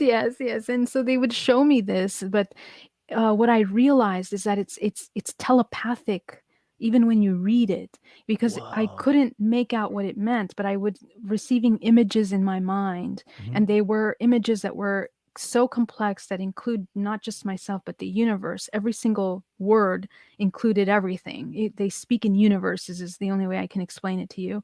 Yeah. And so then they would introduce me to my children, and 8 lights showed up and 4 of them manifested before me. And the first one approached me. It was this little boy with golden hair that seemed curly, but it looked like glass noodles. It didn't look like, Wow. human hairs. It's just completely different. Its face was very thin. It had a large cranium. Its iris was the size of our ocular socket. So it had these incredibly complex colored eyeballs, and the face was kind of like a grayish thin material, some kind of skin. And all of them were different. And in this group, and I know that this is part of a Pleiadian hybridization program, but there were reptilian. There was one reptilian. He looked like he was around 26. He was much older, and he looked reptilian / gray. Okay, so he literally had like something that looked like scale patterning on his skin, and he had little mounds on his head, and his eyes were like reptilian eyes and human eyes at the same time. I painted him, actually. It's back there, but Is that the one with the little indention on the head? Oh, very cool. yes. I was gonna point that out and say, remember Yeah. when Eric said that he had seen something with an indention on his head and he Yes. never seen another one? He said it was been in his forehead. I've been and all staring stuff. at that like this whole show. Yeah. And thinking about Interesting. that. I'm gonna- Yeah. Wow. Birdie Yeah. is like whining. Go for it. Yeah. Okay, That's okay. yeah, that's all. I have these just because this is like one of the gray children. Oh wow. And so the skin looks more skin color, but it's more grayish, actually, the tint of the skin.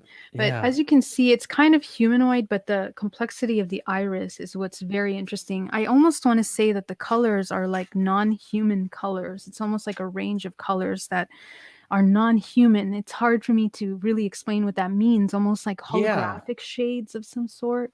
I've heard people say that. Like Oh, it's a yeah? color I've never seen before. Yes, I've heard people yes. say that. They're just like, I can't describe it. Maybe like a Yes. goldish, yellowish, pinkish, bluish. And it's like Yes. every color in the spectrum, but it's something we've never seen before. Which Exactly. blows my mind. And Exactly. that's fascinating. Yeah.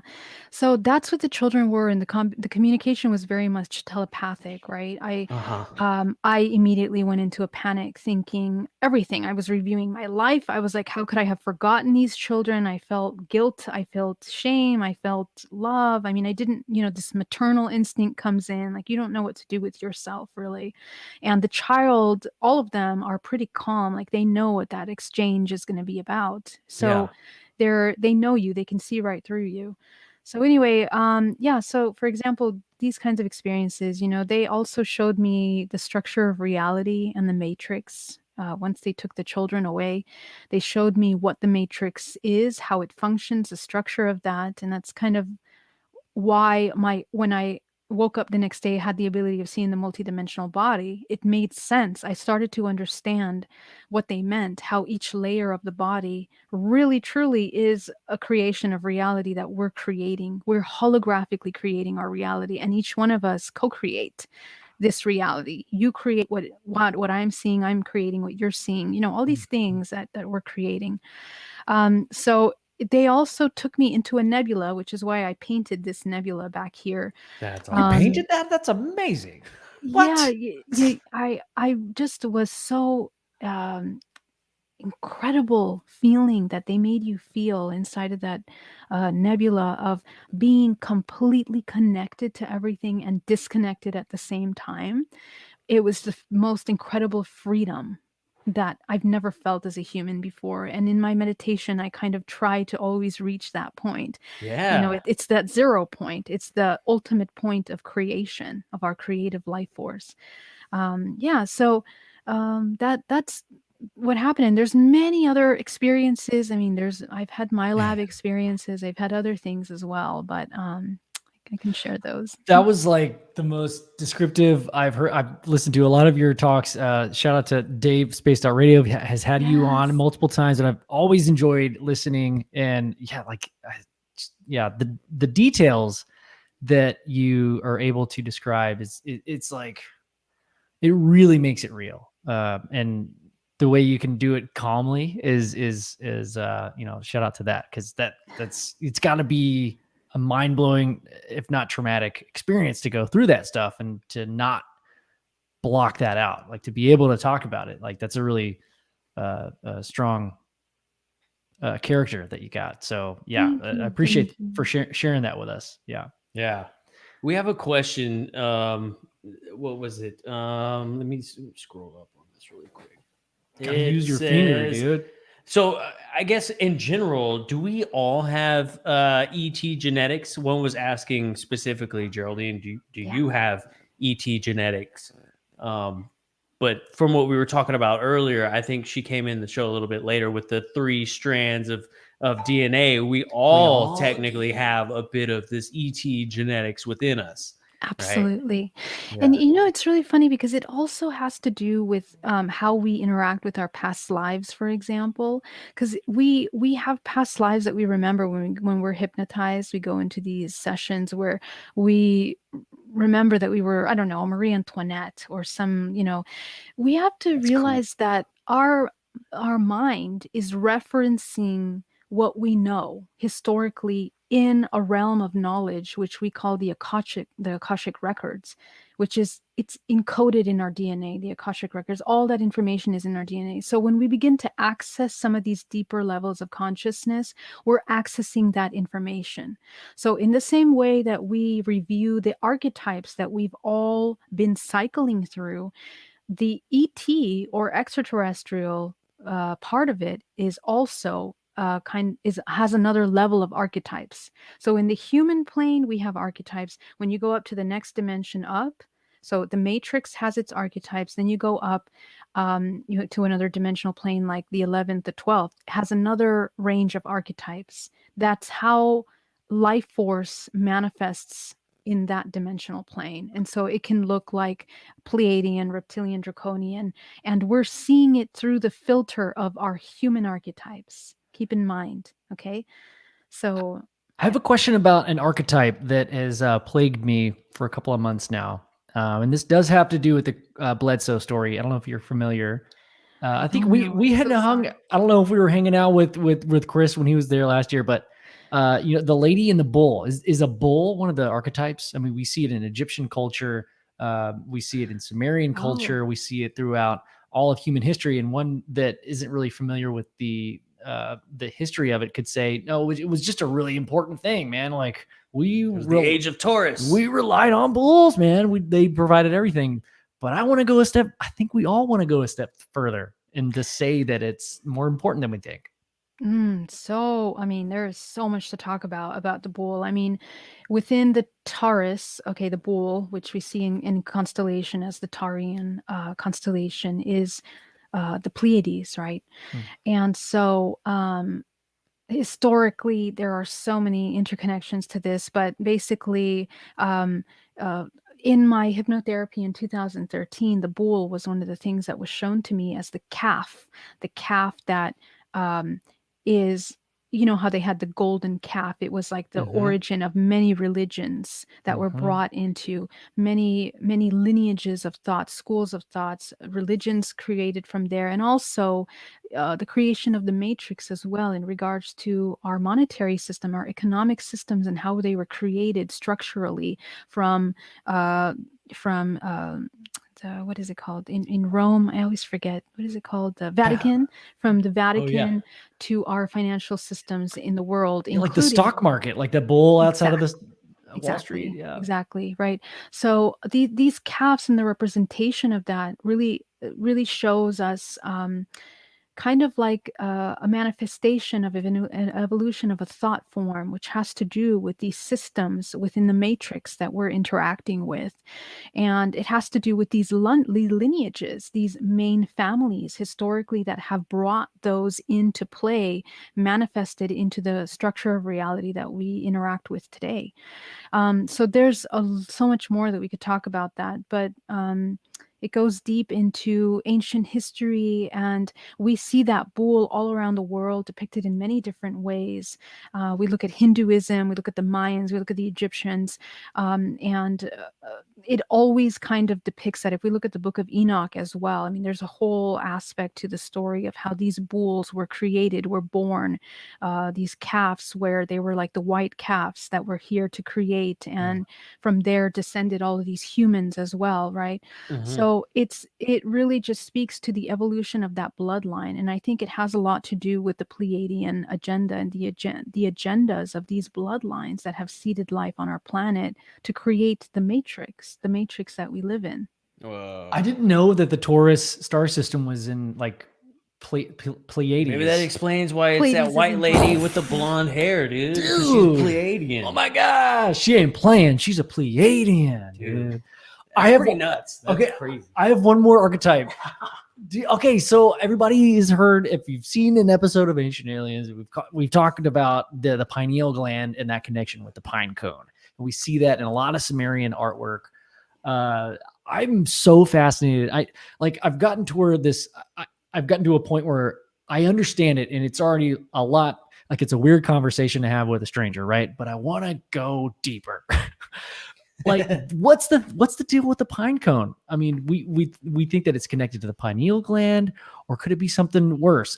Or not worse, something different. I was thinking of the word purse, because there's also the purse that's like associated with the pine. Dude, will you put the pine cone in the purse? Dude, something super fractal, right? You know what? This is one of the things that I'm writing about in my book right now, actually. One of the things that I was shown was the purses, the purses of these Anunnaki beings that we see all around the world, and the fact that they were holding on to these little cubic squares, right? And the way that it was shown to me is that the cube, the form of the cube, is it's the symbol of the matrix in a sense. Anything that is square creates breakages and blocks the manifestation of the human organism. In all the organisms that become whole and conscious are always spheric. We are spheric. The planet is spheric. All the planets are spheric. Those are advanced consciousness. Those are evolved beings that are manifested into that planetary form. So anything that becomes square is what we call the matrix, which is this very linear, which cuts and doesn't allow that fluid aspect of the feminine or creative unity life force. Now, this also plays a role in how it contains life force, constricts it, controls it, manages it. And for example, the reference that was shown to me was the Mecca, where the Islamic religion, they go and they are, rotating around this cubic structure. Within it is a meteor, or this incredible, strange object that came into the earth. That's an alien metal, supposedly, right? What I believe this is, and what it's been shown to me, is that this is what we call this conscious nanotechnology. There was a researcher, and I'm sorry, I can't remember his name right now, but he's Northern European, that talks about black goo. Black goo being this conscious metal, this conscious interactive entity that manifests within that form. And so it is a very parasitic consciousness. It is this black substance. And actually, when I began to research this, we see it in many, many films, which is very alarming. Evolution. Oh, yeah? That's one Is of that them. a film? There's some black goo. I haven't seen it. I'll have to see that. Yeah. But they show this black substance where these negative beings, it's always the bad guys, right, that kind of manifest into this black goo. And the one that impressed me the most was Lucy. Was it Lucy? I don't know. One of these films where they turn into this black substance, which is incredible intelligence, consciousness that interacts with other consciousness. Yes, I know exactly what you're talking about. Yeah, maybe with it's Scarlett not Lucy. Johansson is Yes. Yes. such a good movie. That film is incredible, just because you see it with different eyes, and right, not what they're talking about, but it really speaks to the human potential, that we are this non-physical intelligence that's interconnected to everything. But there's also other organisms that also mirror that intelligence in many different forms, and the black goo is one of them.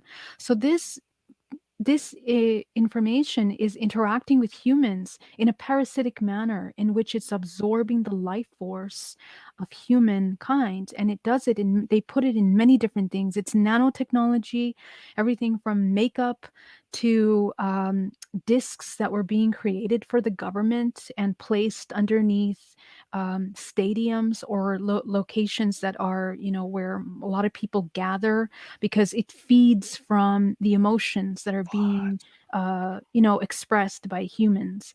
So it's very interesting. And so what these little black cases were shown to me is that it contains this kind of intelligent substance, and depending on what this organism or this entities are trying to achieve with that, it can either be positive or negative, right? So it can be positive or negative. So going back to the pine cone, which is sorry. Nice. I was like, I wanted to know. I'm sorry. The pine cone is a depiction of what our pineal gland, of course, looks like, right? And so it's the seed of wisdom, right? If you contain this pine cone, our pineal gland, you calcify it, you intoxicate it, you close it off its expression, because the expression of the pine cone, which is known as the spiritual gland, is actually the gland that manages the multidimensional body and its expression.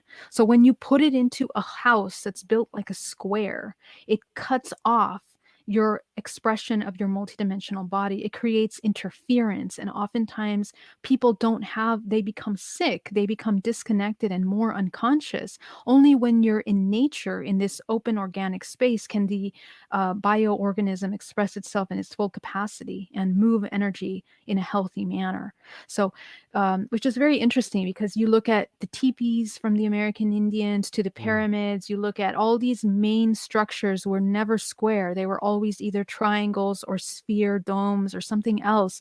Like churches, for example, are built incredibly to move energy. That's why they feel like sacred spaces, because they are geometrically created to allow the enhancement of the body, and sometimes cut off the enhancement of the body, right?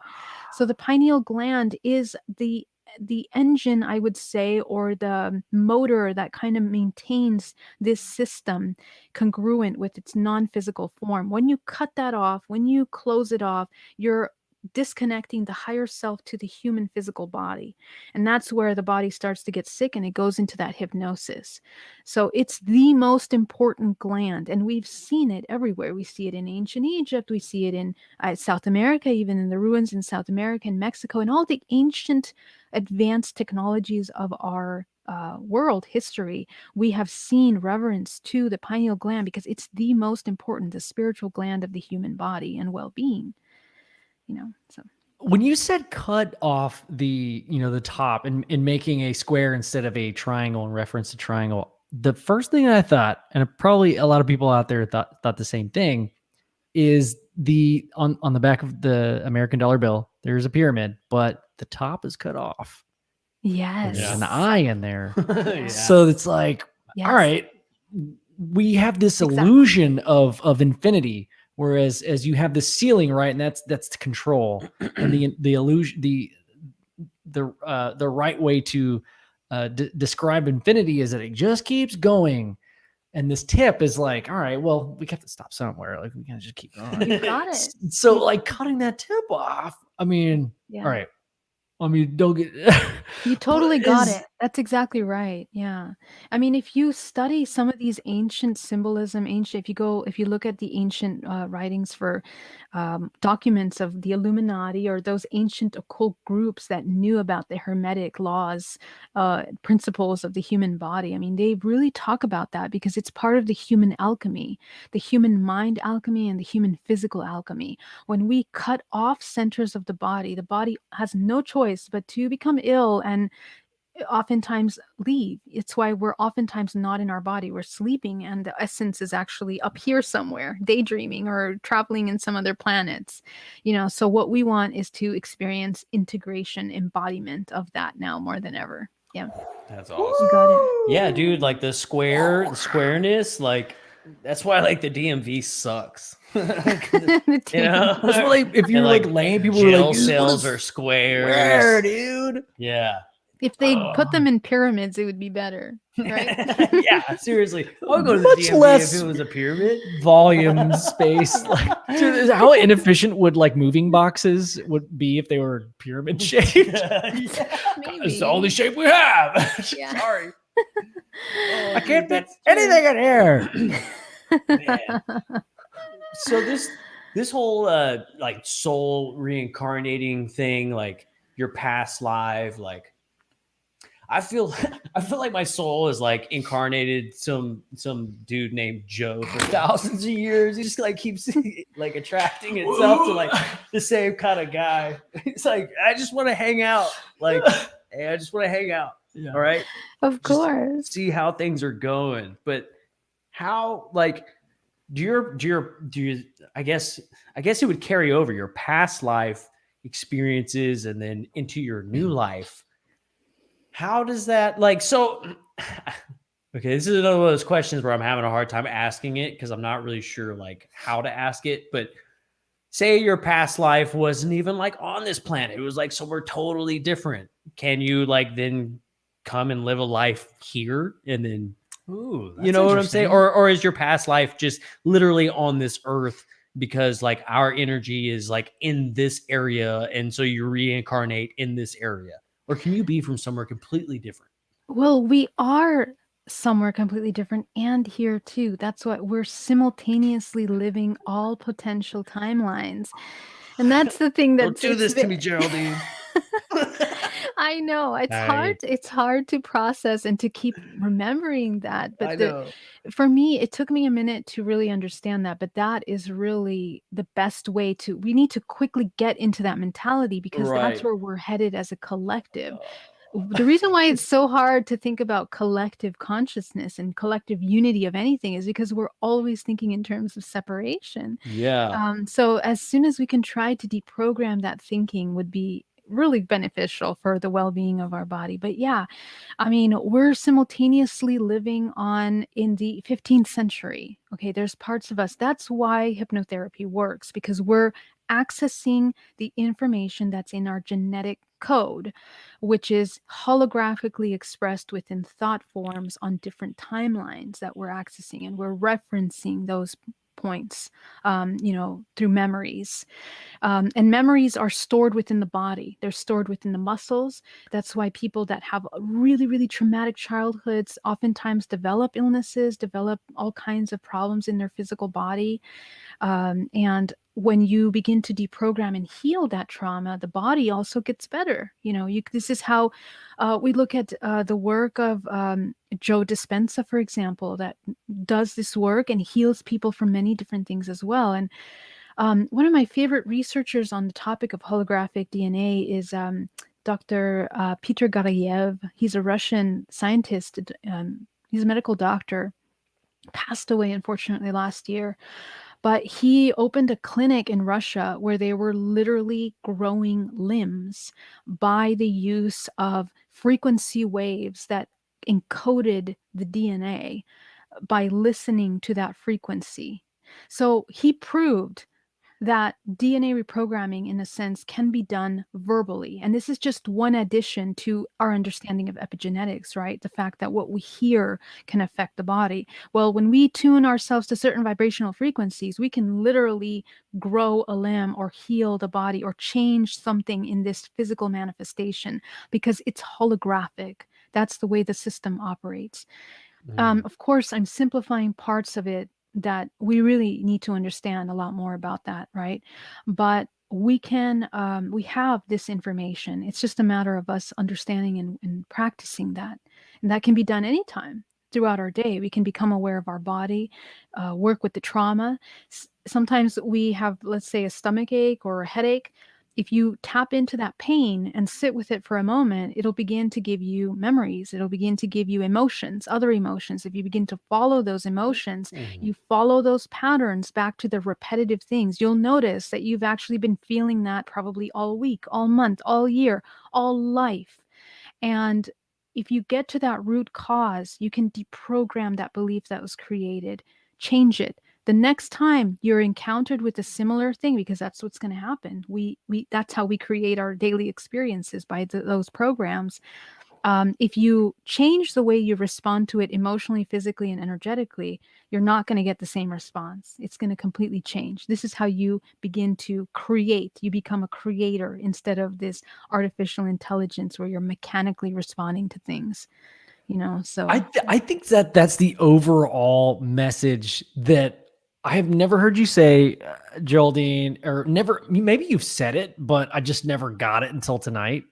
That we are creating. If you're not creating and you're just going along with this frequency and vibing along and just doing what you're told, you were essentially becoming a biological robotic in a sense. I mean, there are no words. Okay, these are just the English language. All right, we're just choosing the best words I can come up with. We can come up with, but man, that it clicks on a deeper level, I think, than somebody like saying, "Oh, sheeple." You've heard that term, but like that's funny, right? Like sheeple. I know. But I think what you're saying is, I think there's a lot to look into there and to kind of realize. And I think just by having this conversation and talking about these ideas is opening up some kind of portal consciously. Whether it maybe it's not the end result, but it could be a piece of the puzzle, right? Absolutely. Yeah. Thank you so much. Yeah. So, dude, I love that. Yeah, I want to know what I was in my past life. I do too. Oh, let's do a hypnotherapy, guys. We're if gonna you have guys to come out to want. California. I'll come out to California if you get an AC. Yeah. Will not come. Okay. I will not come unless you have an air conditioner. But I can do it virtually, and you can do it in your AC. How about that? Oh, okay, cool. Yeah, we might have to set that up. I've always wanted to know, dude. Like, I mean, I know, like, we've had the conversation. Like, oh no, do I really want to know? Am I kind of scared about it? But I think I'm to the point where it's like, I want to know. Because I feel like it helps you, like in your current life, like whatever it is you did in your past. Like, I need to know, dude. I'm tired of spinning the wheels here. Like, like I need to know. That's amazing. I just had a visual of me and Joe coming up to visit you, Geraldine, and doing a regression, and we're both wearing bubble suits with an attachable AC unit. So we're like, and these bubbles. That's hilarious. I love it. That's and then so we're like, great. She's gonna come out with, in your past life, you were these morons wearing bubble suits. Your past life, you guys were sea monkeys, man. We might be sea monkeys, dude. You know what I just realized? I think I called you Ben earlier. I'm so sorry. No, everybody. I call you Ben earlier? It's fine. You call me Ben. The reason is because when I typed in Ben and Joe, I understand that I left as Ben. So you already knew our names, but I changed your mind by accidentally doing that. So. I'm sorry. Yeah, How no worries. unconscious of me. Yeah. Oh my gosh. You're not even connected, Geraldine. We all do it, right? We all do it. Yeah. I should really put your name first though next time. Isn't oh yeah, no, I don't even see. I don't even notice it. Yeah. Well, did we switch? We usually say them fools. Them fools. Oh, God. Them fools. Them fools, Ben and Joe. Yeah. Yeah, I want to. Let's get to some of these questions. Yeah, how much time do you have? A little bit more time, Geraldine, to maybe do some questions. Absolutely, cool. Sure. Okay. We had one. Let's see here. Have you experienced any green or blue ETs? Yes, absolutely. Not green as in a mantids. Nice. I've seen green and white mantids. too separately. And blues, absolutely. Yeah. I've seen these blue, actually, I was shown that I had at once been a part of this council of beings that were blue, that were very interesting. And I think that they were manifesting Arcturian expressions of consciousness. Yeah. But I don't tend to get too fascinated with the form that's being shown to me again, just because I understand kind of like they use a lot of screening abilities as well. So I'm always very discerning with the contact, and I I know when my vibration is high, I connect to the high vibration feeling beings. But if ever there's doubt or fear, I can encounter any lower frequencies that I don't really want to engage with. But yeah. Interesting. I'm so interested in the mantid species because we at UFOcon aliens Lorian's event last year, Joe and I we were given a reading, and it was so natural. We were walking through the little area in that little corridor where people were selling their books and their anyway, so we were given a reading, and Joe had this vibration of a lion and a dwarf. And wow. she was like, I don't know, you're very confused. She was talking to me, very confusing, but you do have a lot of shit going on, which yeah, I get that. But she said specifically, I'm seeing a white mantis. So the fact that you said white mantis, I've never heard anyone else say white mantis. So that intrigues me. I didn't. Yeah. That's This is the second time. Wow, that's very cool. The mantids are very much the biologists and scientists of the universe. They're the ones that are kind of like the ones that you would go to either do the splicing or understanding, how things function. They're very interesting. They appeared to me personally for the first time, I think it was in 2017. And it was very interesting. It was an experience with Mary Rodwell, actually. We were speaking at a conference. I think it was the MegaCon in Las Vegas. Were you guys there? We weren't there, not the one in Vegas. Yeah, so it was interesting because I had been kind of thinking about what my presentation was going to be about, my final, message. And I was working a lot on this understanding of holographic DNA. So before telling Mary Rodwell anything, right? Mary Rodwell says that there's mantids that are working with me with this information, and they want me to talk, and they want me to continue discussing the topic of holographic DNA, right? And I was floored because that was basically what my presentation was about, and I had in many dreams with the mantids within that week. So it was just mind-blowing that she picked up on that, and it was an interesting confirmation. But it really makes you question, who's running the show, right? And I always ask that question. But again, it's these agreements, and ultimately, what I realize now is that they are fragments of ourselves. That white mantid is a part of me. It is me. Wow. Channeling information of that dimensional plane, where I was able to explain what this holographic DNA is and find the research here in our human science that can help us explain what that is here, right? So it's very interesting. And I hear this from a lot of my contactee clients that have these same experiences. They are able to channel information that they never even knew they could, talk about or discuss. Right. And when they go do the research, they are able to find supporting evidence for these complex theories on physics, on science, on medicine, all kinds of things. So it's really interesting. Yeah. Cool. So mantids are, we could say that they're Dr. Scientists. They're Dr. Scientists, dude. So if you're the science guy, that would make sense. Well, I guess that leads me to my next question. What do you know about dwarves and lions? Beautiful race. Oh my gosh. Well, yeah. Are you kidding me with these locks, man? Come on. It's natural. It's my part of my bloodline. The lions, if they're talking about the Lyrans, for example, the Yes, Lyran that's what race, she said. Yeah. the Lyrans are beautiful race, and they come in varieties of species that are either cat-like or lion-like, and sometimes they come in shades of like orange or browns or warm colors like this, and they have cat features to their body. But they manage a lot of what I've seen. I mean, in Egypt, they were revered as these interdimensional travelers, just like cats are. Cats are very much interdimensional travelers, and they have the ability of transcending the laws of physics of our current physical timeline.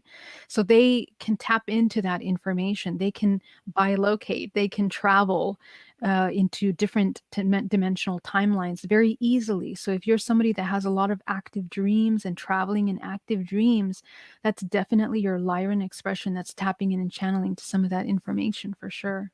I have a lot of crazy dreams, Yeah. like all the time. Yeah. There's the one, man. Every morning I can wake up and tell you what I had a dream about. It's crazy. Wow. It's You should crazy. write it down. And he's not Lyran either. this guy with the jokes, man. That's hilarious. Oh my god. Yeah. Lots of interesting dreams, like tastes, smells, feelings. Like it's Very cool. pretty crazy. Yeah. It's pretty Yeah. crazy. And then sometimes I'll have things that are like super vivid, but like everything around me, like they're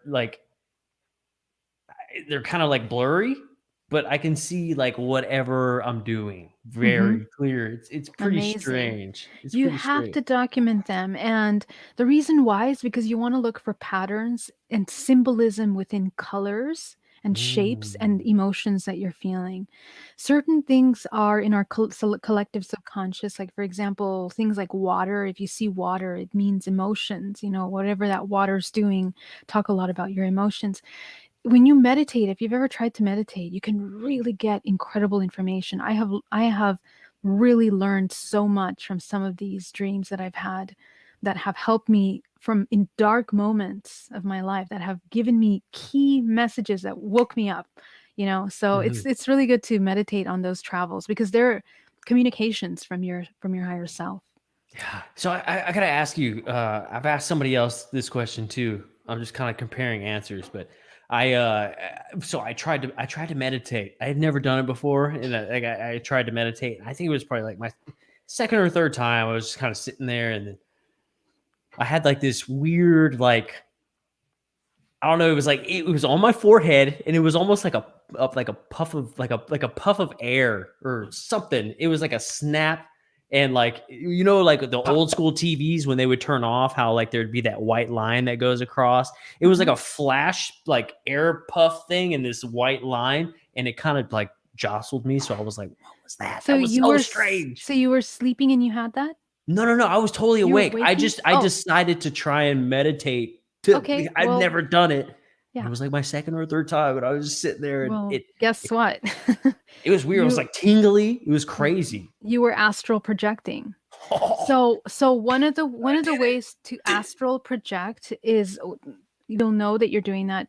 You'll have feelings that you're falling, but some people hear really, really loud rumbling noises. It sounds like a helicopter or a train is passing by. Some people will hear a loud pop. And oftentimes that pop is you detaching from the physical body, but you're aware. So you're beginning to detach. So you just described classic. What happens when you're detaching from the body, which is amazing. That pop. That was like the snap thing. It was the thing is, next strange. time you have that, let it keep going. Don't get scared. Because that's when you're going to start going into those planes. And if you're aware, you can begin to navigate. You can travel to different places. You can see different things. You can remote view. This is how you remote view. Yeah. Yeah. So the reason I never like got into it is, you know, I just didn't know much about it. Right. I YouTube some stuff, but then it's just like, there's so many different like ways and opinions and things like that on like what you're doing. And for me, it was like, well, I don't know what I'm doing. So like, if I go somewhere and talk to somebody, or like, I don't know, like, do I want to be talking to that thing? We've had somebody, Samantha Mowat, she had told me, like, you go with the energy, the feeling. It may startle you, but do you feel scared, or are you Is it just more like, unknown? unknown? Like, are you just freaked out by it, or are you fearful? There's a big difference. And I was like, no, I guess I was indifferent about it, like I wasn't fearful, but it was just very, very different, very new. I'd never experienced that before. That was pretty That's wild. amazing. So that means that you're very familiar with meditation. Actually, you just and you know what else that means I is guess, yeah. I mean, You cheated, well, dude. well, I need to know about my past life, dude. Like, exactly. You know and what if else? I'm a cat, I take naps. I'm awake. Exactly. I'm doing the work. That's true. I'm a cat too. Actually, what happens is that the body is so tired of whatever it's experiencing that when you go into meditation, it has its first little moment to kind of rest and disconnect. So it kind of like really wants to go into that plane. So this is why in my meditation, usually I teach how to ground first. It's really important to ground in your meditation, and very simple. What that means is bringing yourself fully in the present moment, your mind from the past or the future into the now. And that allows your brain to come into alpha state. It also balances the positive and negative charges in the body. So you immediately imagine that you're connecting yourself to the center of the earth. You are connecting with the organism that's the greater organism of the planet Earth, which is the extension of yourself, basically. And that really helps balance out any kind of excessive waves of emotions or energies that have been suppressed. That most people, that's exactly what they're afraid of in meditation, because when we're still, we have to feel, and most of us don't want to feel. We do everything not to feel, right? We get busy, we go do things, we go have fun to not feel. So the thing is that in meditation, you're going to have to feel some things, but this is where that compassion and self-love comes into play, to be patient with whatever comes up, the emotions that come, rise and fall. And in the beginning, your meditation is going to be very noisy, full of emotions, full of thoughts, full of all these things. But over time, you discipline the body mind communication, and then it gets quieter and quieter. But if you ground, you protect your body. I created this acronym called GPAC: grounding, protecting, aligning, co-creating. So basically, you ground yourself, you imagine a bubble around your body, which is everything that you own, everything that you can control is within this bubble. Everything outside we cannot control. So that allows a little AC unit right there. exactly your AC keeping unit. you cool. The cool 73 Keeping you cool. degrees. 68. Exactly. There you go. Right. So you control that environment, and aligning means that you're aware of your energy centers, but more importantly, the first three chakras are the ones that are interconnected to the physical plane. So we're mostly manipulated. The matrix, we talked about this earlier in the show, functions on the manipulation of the first three chakras. So the root, the sacral, and the solar. Emotions, sexual and creative life force energy, and whether you feel safe or unsafe in the unknown, right? This is how we're manipulated. Yeah. So if you learn to control those centers, nobody can manipulate you. Nobody can make you feel anything. Nobody can affect you because you're completely in control. And then creation is, we talked about that. It's almost like the things that we love to consume, like entertainment wise, really play to those emotions, the sexual and the fear and the unknown and the conspiracy. It's like, I love living in that moment because my brain's like, yes, more. Oh no. And to not just pay attention to that, you're like, what am I doing? What are you doing? What are you doing right now? I'm meditating. I'm meditating. It almost makes me think. I know there's I know a bunch of questions. I know you probably don't have that much more time, Geraldine, but I kind of want to just get this out really quick. But like, imagine, I keep going back to this idea of a cell, this organism that we think just lives and does its job. We don't know how it works. It's life. Okay. That's it. That's simple as that. And if one part, like maybe like say a mitochondria, like which is a very important aspect of our cell, our human cell, just decided to like stop and just not do anything for a little bit, you would die, right? Yeah. Like a lot of stuff would break down. I mean, I could go into the science, but you know, I don't want to bore anybody. I mean, you said a lot of big words tonight, dude.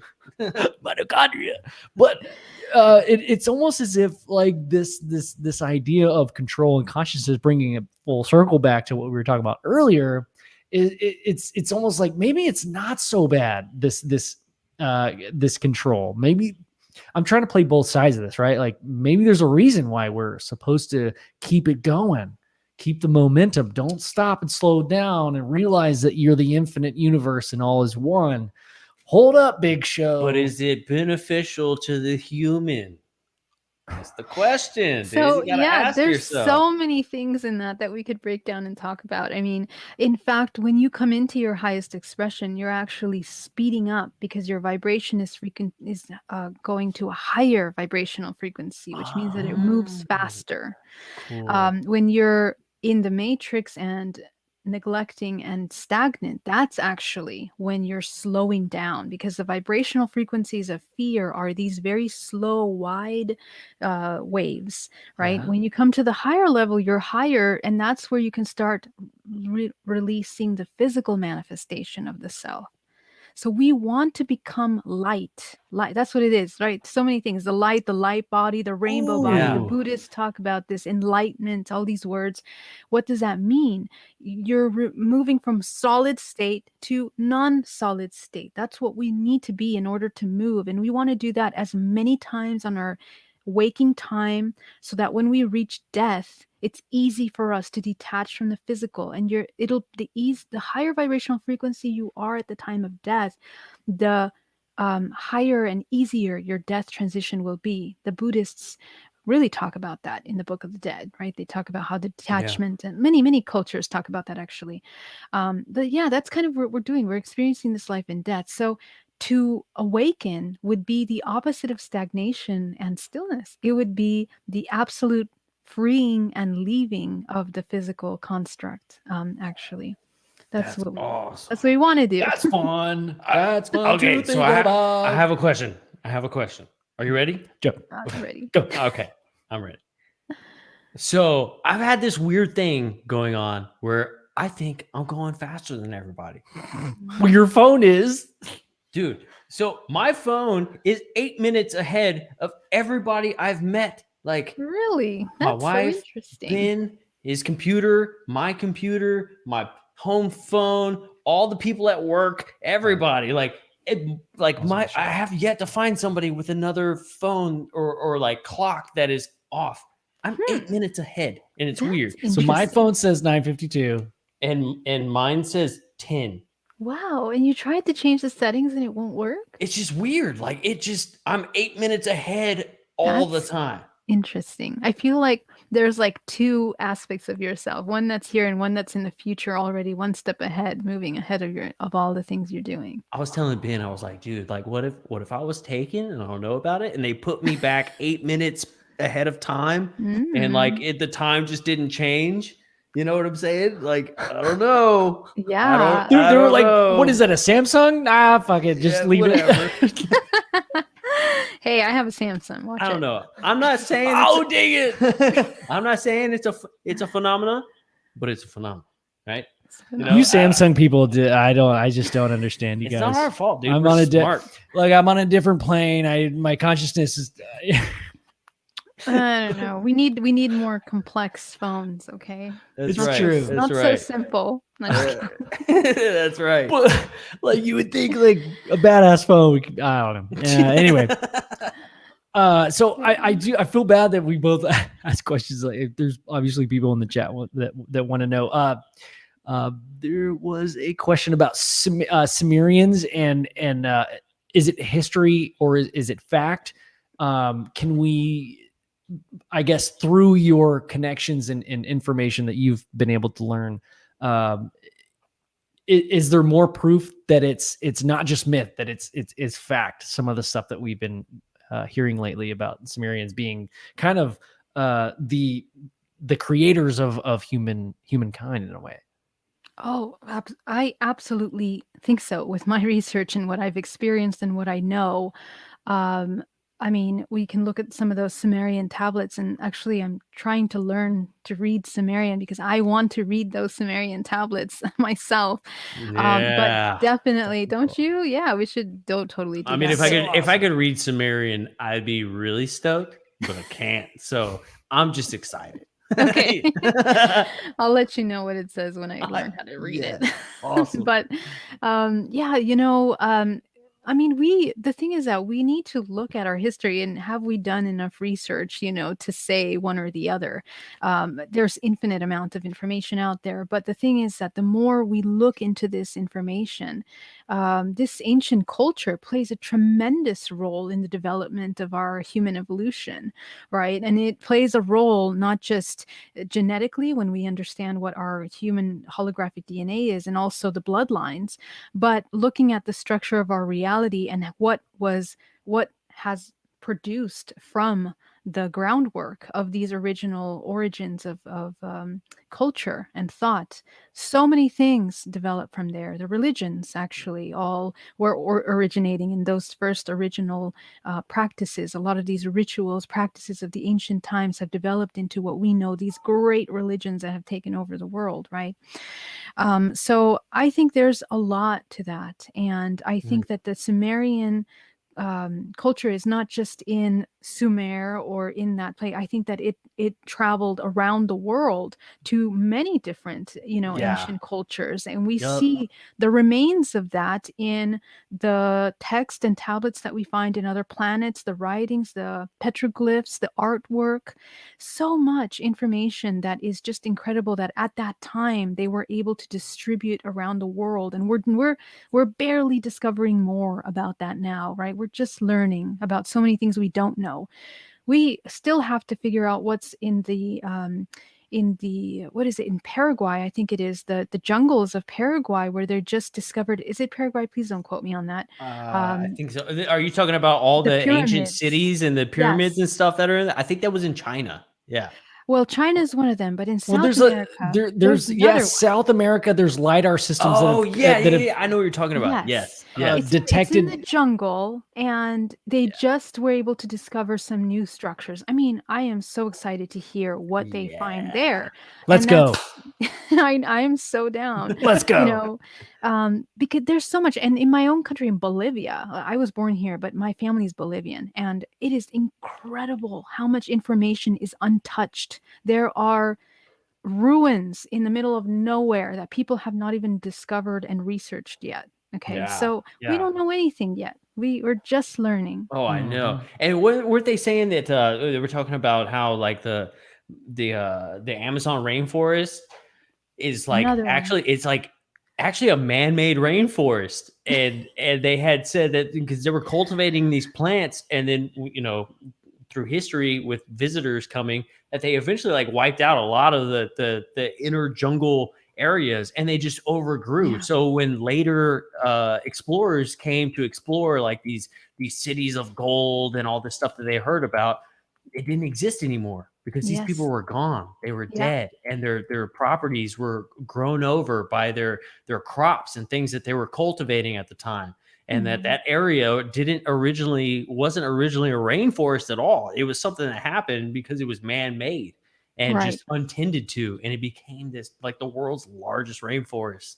And that's pretty interesting. Yeah, there's so much stuff that's untouched and just undiscovered. I mean, it's awesome, and it's sad because whenever you find the new information, it just takes so long to like come out and talk about it and I know. rewrite history. It's a bummer. I agree. It's so slow to get it out there in mainstream. I think it's up to us, hopefully, like grassroots organizations that can kind of build up enough money to go do these kinds of research.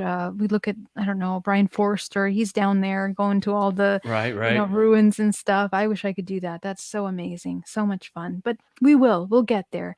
But again, it goes back to the thing that I really truly believe, which I, for example, came into this information without even having looked at a single book on this topic in the first time when it first came to me. So it means that the information is within us. Like when I downloaded information about Hawaii, and I downloaded information about Lemuria, I downloaded information about crystal caves in Mexico and Mount Shasta, and these networks of energy through the earth, the grids of energy through the earth. So again, the earth is just a mirror of our physical body. I think the more we get to know our physical body and in meditation, we're going to learn about all these ancient things historically, and the true history of the human evolution. Yeah. Yes. Yes. That's so I love awesome, that. man. I think there's a bridge that, Geraldine, you're able to bridge a little bit with a lot of people's interest in history. I mean, we began this conversation about holographic DNA, and I think it all starts there. Yeah. As you say, I think it does start there because it begins to have, it opens that conversation of the concept, right? Like we can't see DNA, but we can think about it. And there's a lot of concepts we can think about it, we can't touch it. But we need to understand that and build upon that to apply it to our physical reality and really put those practices into place, all the way up to meditation. And then it starts over again, right? Yeah. Absolutely right. Yeah. So, man, we're almost at the 2.5 hour mark. Are you? I think there was just a couple more questions, but how are you doing on time, Geraldine? I know you're. I'm good. Maybe we could do to 2:30 and then. Yeah, let's do that. Okay, sweet. Well, we got. Is that your usual time, or am I cutting you short? No, not at all. We usually Okay. do. Our show is pretty free flow. I mean, there's not like Okay. commercial breaks or anything like that. Like if you gotta go to the bathroom, go for it. We'll just chat over that. And, yeah, we usually forget to tell our guests. That they can go to the bathroom. It's very laid back. Me and Joe were like, I gotta pee, and then We leave. both of us leave. We're total professionals. I promise. You see this studio? You see guys this are studio? professional. I see your incredible light, dude. Did you see our branding though? Oh yeah. Yes. There it is. It's our logo, dude. It says UFO Garage. Oh my god, I love that. That is just So amazing. we're fucking legit. You are training our telepathic reading here. I mean, we this like is to just have a great. good time. We have to like to have a good time. Yeah. So one question, another question. Dang it. Okay. No. And Okay. I forgot. So when we're talking about the hybrid program, one of the things that a lot of people always ask is, what's it for? Right? Like, what are they doing? But I guess if we just look at ourselves and like thousands of years of evolution, I mean, is that what that is? I mean, are we just viewing this from a current perspective and thinking, what are they doing? Right. But like 100,000 years from the future, we'll be like, oh, well, yeah, they were just like primitive monkeys that talked on these big screens and like into fluffy microphones, like, Yeah. is that what's going on? Are they just continuously making us?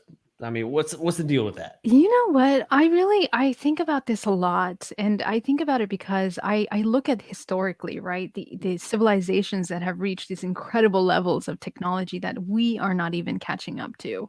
Yeah.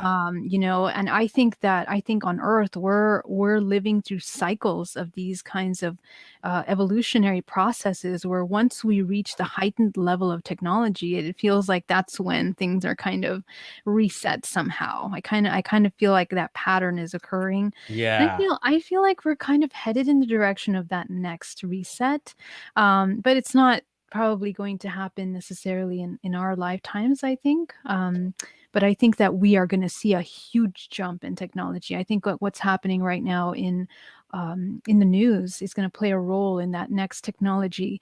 Things are going to go more virtual. Things are going to go more organic technology. Things are going to go more artificial technology, more virtual, more holographic too. I think that we're going to tap into the next level stage of holographic technology for computers, for everything. Right. So I think we're headed in that direction. And I think that's why, as in many ancient cultures, they talked about the evolutionary process of leaving the body. They studied that. The ancient Egyptians studied the ancient druids studied how to leave the physical body. They trained in that. And I think that that's kind of what we're here to do. And we have to refocus our attention that should be our main priority, is to understand our non-physical self, our multidimensionality, so we understand how to travel beyond this cyclical matrix.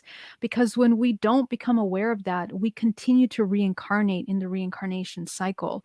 And that's a part of the matrix. It's a structure of artificial intelligence, which benefits off any kind of artificial intelligence, right? It creates Totally. artificial intelligence, and it continues to sustain artificial intelligence because it's a interdependent and codependent relationship with the rest of the organism that it's encased in, or a part of, I should say. So I think that's kind of like the way I see it. Man, you're so good at explaining stuff, Ben. Me and Ben. So good at words. You know what me and Ben have always known about the druids. Druids. No one knew who they were or what they were doing. That's what we've always heard about the druids. No one knew who they were. Have you ever seen? Have you seen Spinal Tap? Geraldine, you need to watch Spinal Tap. Oh, okay, I will watch it. You'll laugh so hard. It's great. Okay, where do I see this? What is it? Is this a the film? Ancient Druids. It's you might be able to find it on Netflix. It's a mockumentary. It's like it's a rockumentary. It's a rockumentary, a mockumentary. Yeah. There's just this scene in there where where the demons roll. They lower down these like, what is it? Stonehenge basically. And the guy, he like drew dimensions on a napkin, but he drew the dimensions in inches instead of feet. And so they were supposed to have this huge monolith thing come out of the sky. And it turns out to be this tiny little Stonehenge. And it comes out of the sky. And like the whole thing is like, there's like smoke and this crazy music. And they're like, the druids, no one knew who they were or what they were doing. Oh my gosh. Yes. That's hilarious. So it's good to know that we do know what the druids were doing and who they were. A little bit, yeah. Some of us. A little bit. Some of us know, and I'm not telling. Geraldine, thank you so much for joining us tonight. Like I feel like I have transcended a little bit of frequency tonight just by you being here and just sharing your knowledge. I mean, come on, like the breadth of. It's been awesome. Seriously, thank you so much for hanging out. You guys are amazing. Yeah, I had so much fun with you, and thank you to all your listeners and watchers, and much love to you. Woo. Thank you very much. All right, Geraldine. Well, I mean, you're gonna have to come back on again because we have like 1,000 more questions. So I would love to. It would be an honor to do so. Thank you. Yes, we'll do. All right, Geraldine. We'll talk to you later. All right. Okay. Much love. Take care. All right. Bye. Peace. That's good, man. Heck yeah. And it's just you and me and our marketing and our UFO Garage Podcast.com. No one knew who they were. Who they were. Or what they were doing. What they were doing. Did you see my eyes light up? She was Yes. like, oh, the druids. I know. It was really hard to keep a straight face when you said druids. It took everything I had not to interrupt her. Vent. It's been really hard because she's so good at speaking and she's so just full of knowledge and makes everything very understandable. Like these concepts that like all I can say is like, whoa, what if like the thing and they do this stuff and yeah, it's just nice to have somebody who knows Oh. how to say things right. I know, man. Yeah. Like Geraldine needs to make like an audio book where it's like everything she knows, and it's like 8 hours long, and I would just listen to it. Everything she knows. I made a really. I don't normally laugh like that. I don't know why. Mickey, Mickey.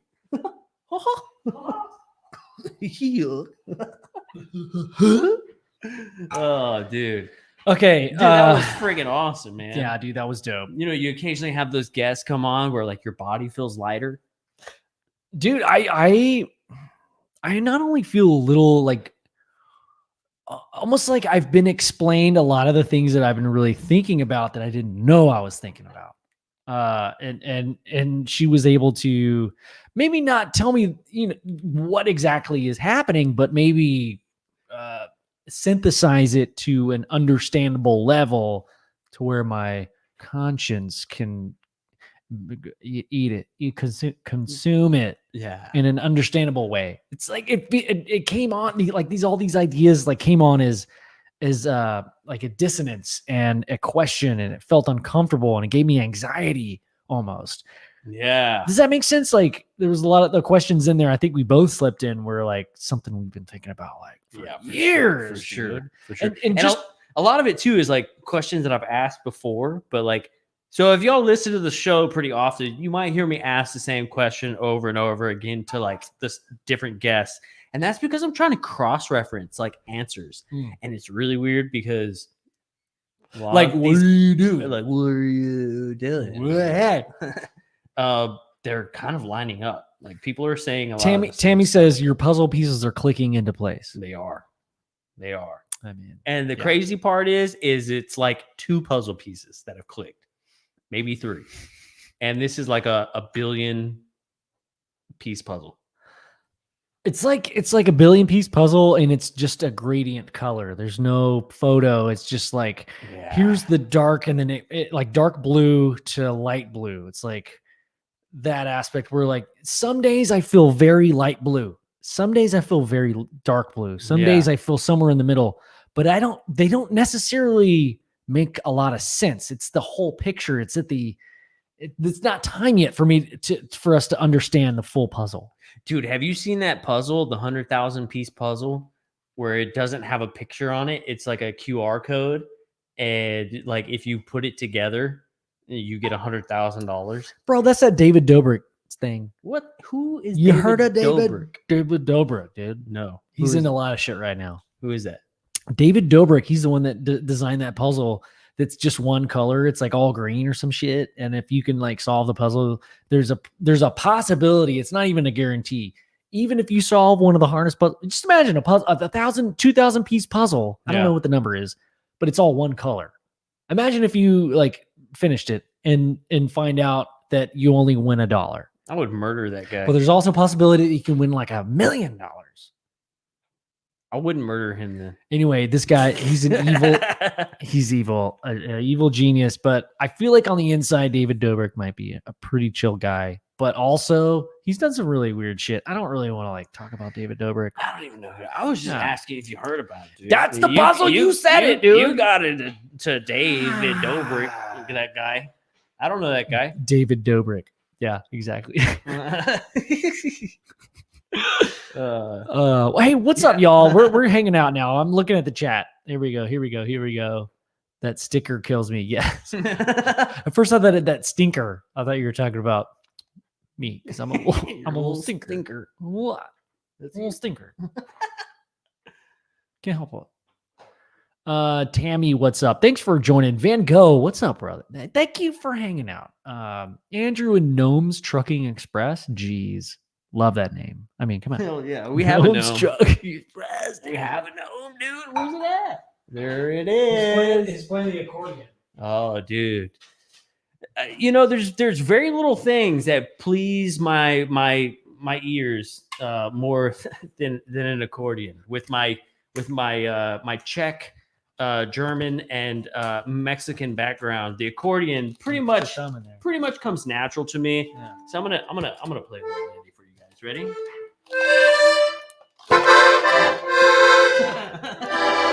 I suck at the accordion, dude. Damn. That's okay. So I know I wasn't an accordion player in my past life.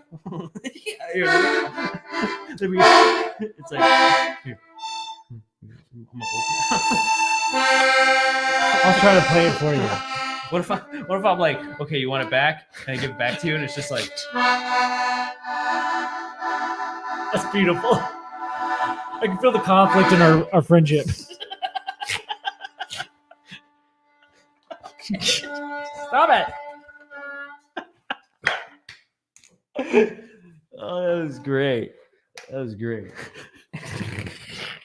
I feel like I wanted it back and then I tried and I was like actually serious about it for a second. Like, give it back, dude. Give me my fucking. I like how before we moved into the studio, you were like, yeah, dude, it's totally like its own space, and like we could be loud, we're gonna be downstairs, and it's totally cool, but like everything echoes right up in your room. right up into Jess's sleeping quarters, and it's literally like. It was great though, dude, because she was supposed to make an appearance in her kimono, bro. I saw her walk in the background in her kimono. I was like, oh, so she did make the appearance. She did make it an appearance, dude. Good. Heck yeah. You know that's the most aerodynamic clothing made. To absolutely, humankind. dude. Kimonos, bro. Heck yeah. Well, that was a good time, man. Yeah, that was dope. I really enjoyed talking to her. I'm probably gonna email her and be like, hey, can you tell me what I was doing in my past life? Hey, what was I doing? Like, what if you like go into hypnosis and you're just chilling, right, in your sleep, and then they're like, okay, I want you to ask your past self everything you want to know, and you're just like, what are you doing? You're sitting there in your air-conditioned bubble suit. What are you doing? We're like, well, you were under for 30 minutes. And for 25 of those, you kept asking what you were doing. And then for like the last 5 minutes, you were just asking, can I have some? I'm going to need you to tap in to your real self. I need you to tap into your soul and really, really ask yourself what you want to know. What are you doing? What do you do? Carve that? Oh my god, dude. Yes. Oh god. Hey, we do have a black snapback hat on the merch thing, right? Don't we? I think I took it off. Put it back on because Is out of season. I need one too. Is that a season? I want to make more hats like this hat, like the carpenter hat. This guy with the rope there. I want that hat. Dude, only people from Austin and fucking Seattle and Oregon wear those hats, dude. Nobody else in the rest of the world wears those hats. I'm just telling you, it's a thing. Maybe LA. I bought this hat in Austin, but I bought the identical one in Oregon. So makes sense, doesn't it? No, from a Bigfoot. So, well, they said we need a black snapback hat on merch. I need a black hat. Wait, there's something in there. There's a black snapback on merch. There's a black. Yeah, my dog. Does it make it more convincing when I snap? No. Like, am I keeping time? No, your snap was like, here. Hey guys, when I sit out by the pool, I like to snap, and the kids dance. The kids dance to my snapping, and yeah. So anyway, check out dickpillow.com. 1-800-DICK-PILLOW. It's gonna support the masturbation propulsion technology. Come on, man. Just go ahead and support. Hey, there we go. Angels are life. I'm from Seattle area. No, that's funny. She knows, dude. She knows. She knows that I know that you know that I know that we all know where that comes from, dude. What are we talking about? Your hat. Yeah, we're still on your hat. Sorry. Oh, okay. Got it. Okay, so guys, if you're listening to the show and have not subscribed to our YouTube channel, will you please subscribe? That would be awesome. That was a question. Will you? That was an ask, if you will. Hey, will you please subscribe if you're not already subscribed? 85,000% of our listeners are not subscribed. It's a real, I can show you a screenshot. 85,000% of the people listening to our show are not subscribed. It's so funny, dude. It's so funny. Even if it was just 85%, which it's 85% are not subscribed to our freaking YouTube channel. You know why we want to get to it? We want to get to 1,000 subscribers so that we can, like, I don't know, pay for the website and stuff. Like, that'd be cool. It'd be nice. I've spent so much money on it. It'd be nice. Spent so much money on it. I love doing this stuff, dude. Yeah. But it would be cool if it kind of evened itself out. You know, I'm not like gonna bit, I'm not gonna like Stephen Greer this shit and like, hey, if everybody wants to listen to me and Joe talk about bullshit, you will give us $5,000 each, and everybody's if you come to Texas, you will. All you gotta do is pay the low price of $5,000, $999 and $999. Yeah. And we will take you out to Marfa, Texas. And we will ask the family that's been there for thousands of years if we can also hold their lanterns, and they will not let us. Will not let you. But it's a very select group of people. Can we be a part of it? No. Yeah, no. Yeah. So send us $5,000, and we'll take you guys out. Outside. Outside, yeah. And we'll look at the sky. We'll show you the wonders and the beauty. There will be all kinds of lights up there, I promise. Yeah. Unless it's cloudy. And then you still don't get your money back, but at least you got to hang out with us. So that's cool. And right now you can get And right now you can get it for the low price of $4,999. If you want to subscribe to the channel, if you click the subscribe button, you automatically send us $4,000. That's not a good way to get people to subscribe. Don't click it. Don't click it. Don't click. You will automatically send us $4,000. That's a lot. Dude, you know, if everyone that listens to our show gave us $1, if everyone just to say thanks for this past year, fuck yeah, we'd have $11 right now. If everyone gave us $1, and you can donate on our website, which is UFOGaragePodcast.com. If everyone gave us $1 that listens to our podcast, we could pay for the website and we could pay for Joe's new underwear that we've been anxiously trying to replace after the big blowout. It was big. You've heard of the Sears blowout. You haven't heard of the Joe butt blowout. It was pretty crazy. And it was dramatic. It was pretty crazy. And I'm still recovering. Happened at his house. It was the color of this hat. I'll say that. Anyway, so is it one person that gave us $1 million, or is it 1 million people giving us $1? That would be dope. We don't have 1 million listeners, by the way.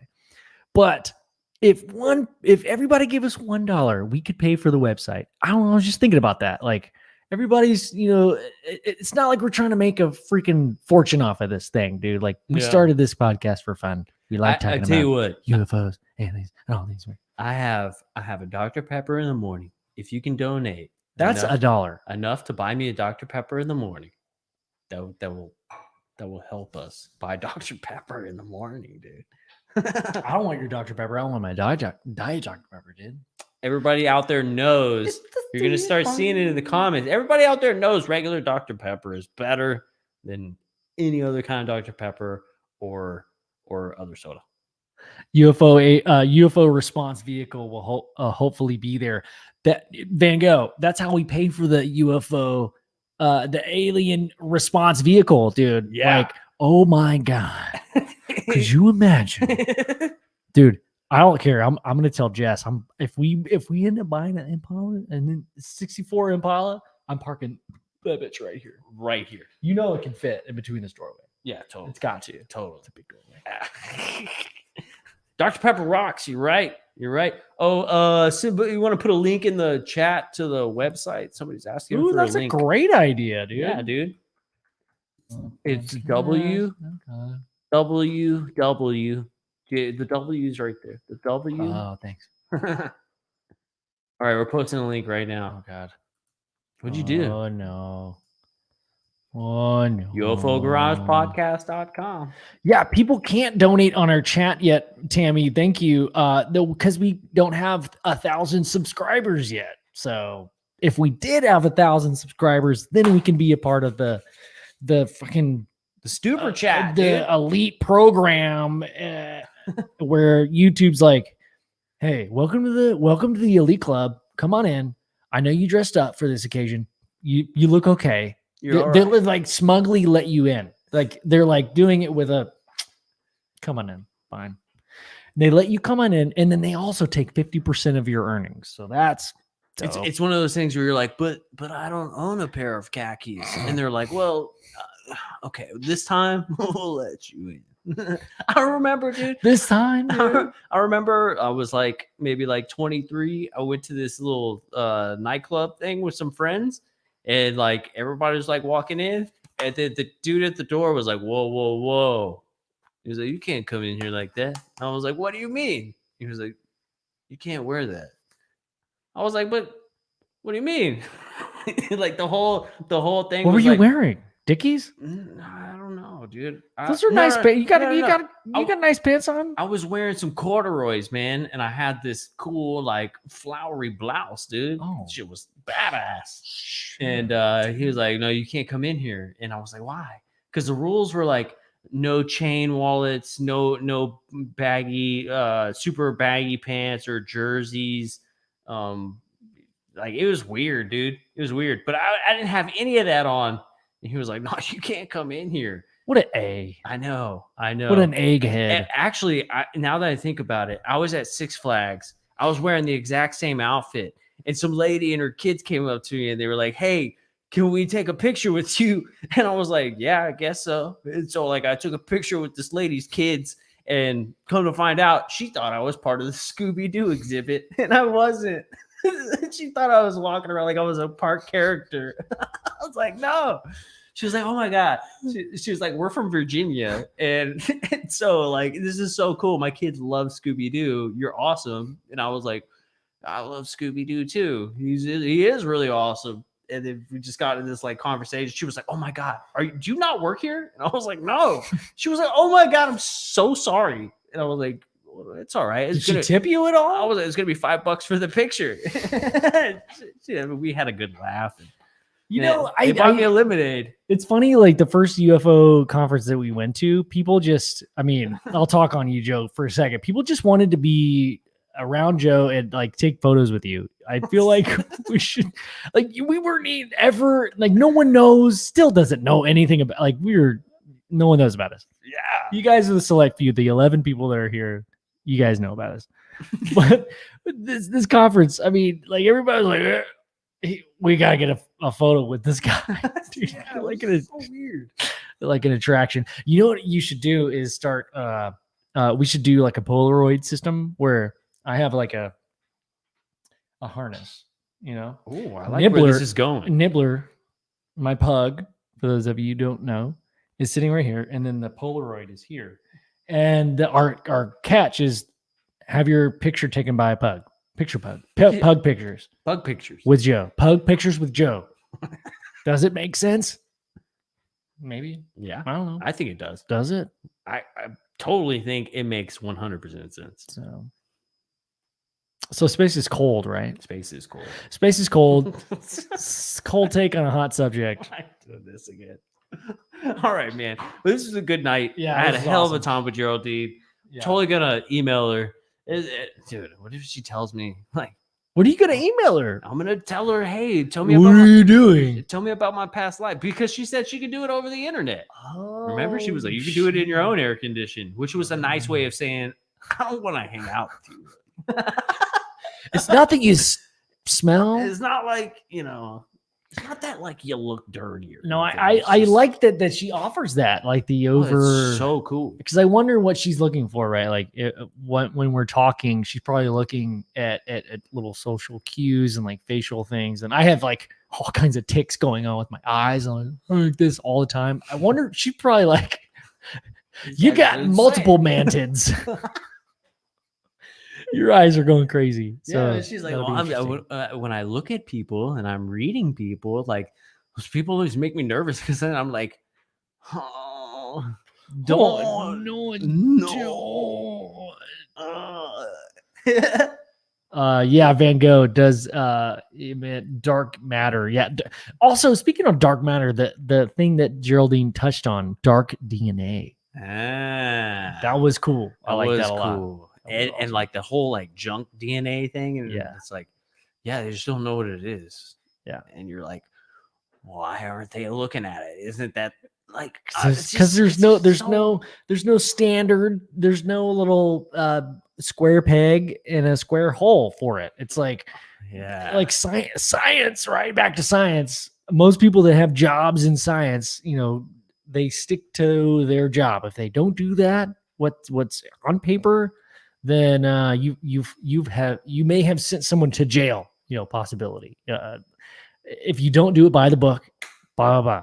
There's no room for questioning in a lot of these jobs, and that leads it up to the upper echelon, right? Yeah. Like of people that are asking those questions and really looking at this. I hope that someone soon looks at junk DNA and says, look, yeah, this DNA says it's human, okay? But there's like 85% of it says that it's something we can't read because we don't know that. Yeah, we have no reference. We have no reference. Exactly. We don't have a pattern for it. Therefore, we can't. Just because you can't read a language doesn't mean it doesn't say something or mean something to someone else. Yeah. You know? Dude. Nibbler. Yes. Raffaella loves Scooby-Doo. Yeah. Yeah, especially the older ones. Yeah, dude. Oh. Yeah, like when they like hung out with the Partridge Family, dude, or like the Harlem Globetrotters. Oh, dude, they did multiple episodes with the yeah, Globetrotters. Those were good. I like Scooby. How did they do those tricks? No one knows. Scooby-Dooby-Doo? Where are you? No, like literally, like where the fuck are I can't. Where find, did Scooby? Has anyone seen my dog? Has anybody seen Scooby? He speaks. I promise you. Has anybody where? All right, guys, it's been fun hanging out with y'all. Thanks for hanging out in the YouTube chat. Please check out our website, ufogaragepodcast.com. There is a link to donate if you would like to, and there's merch. Yeah. We're not just like putting a little handout. We've got It's a little Scooby-Doo hand. shirts. Like, where did Scoob go, man? Why haven't you done that sooner? I don't know. That's really good. That's really good. Like, wow. Like zoinks, Zoinkies. zoinks. It's time for a snack, buddy. Velma, your boobs. Weed. All right. Oh, okay. We're All done. right. We're done. Right? Yeah. All right. Peace, guys. Thanks for hanging out. This was another episode of UFO Garage. Bye. See you.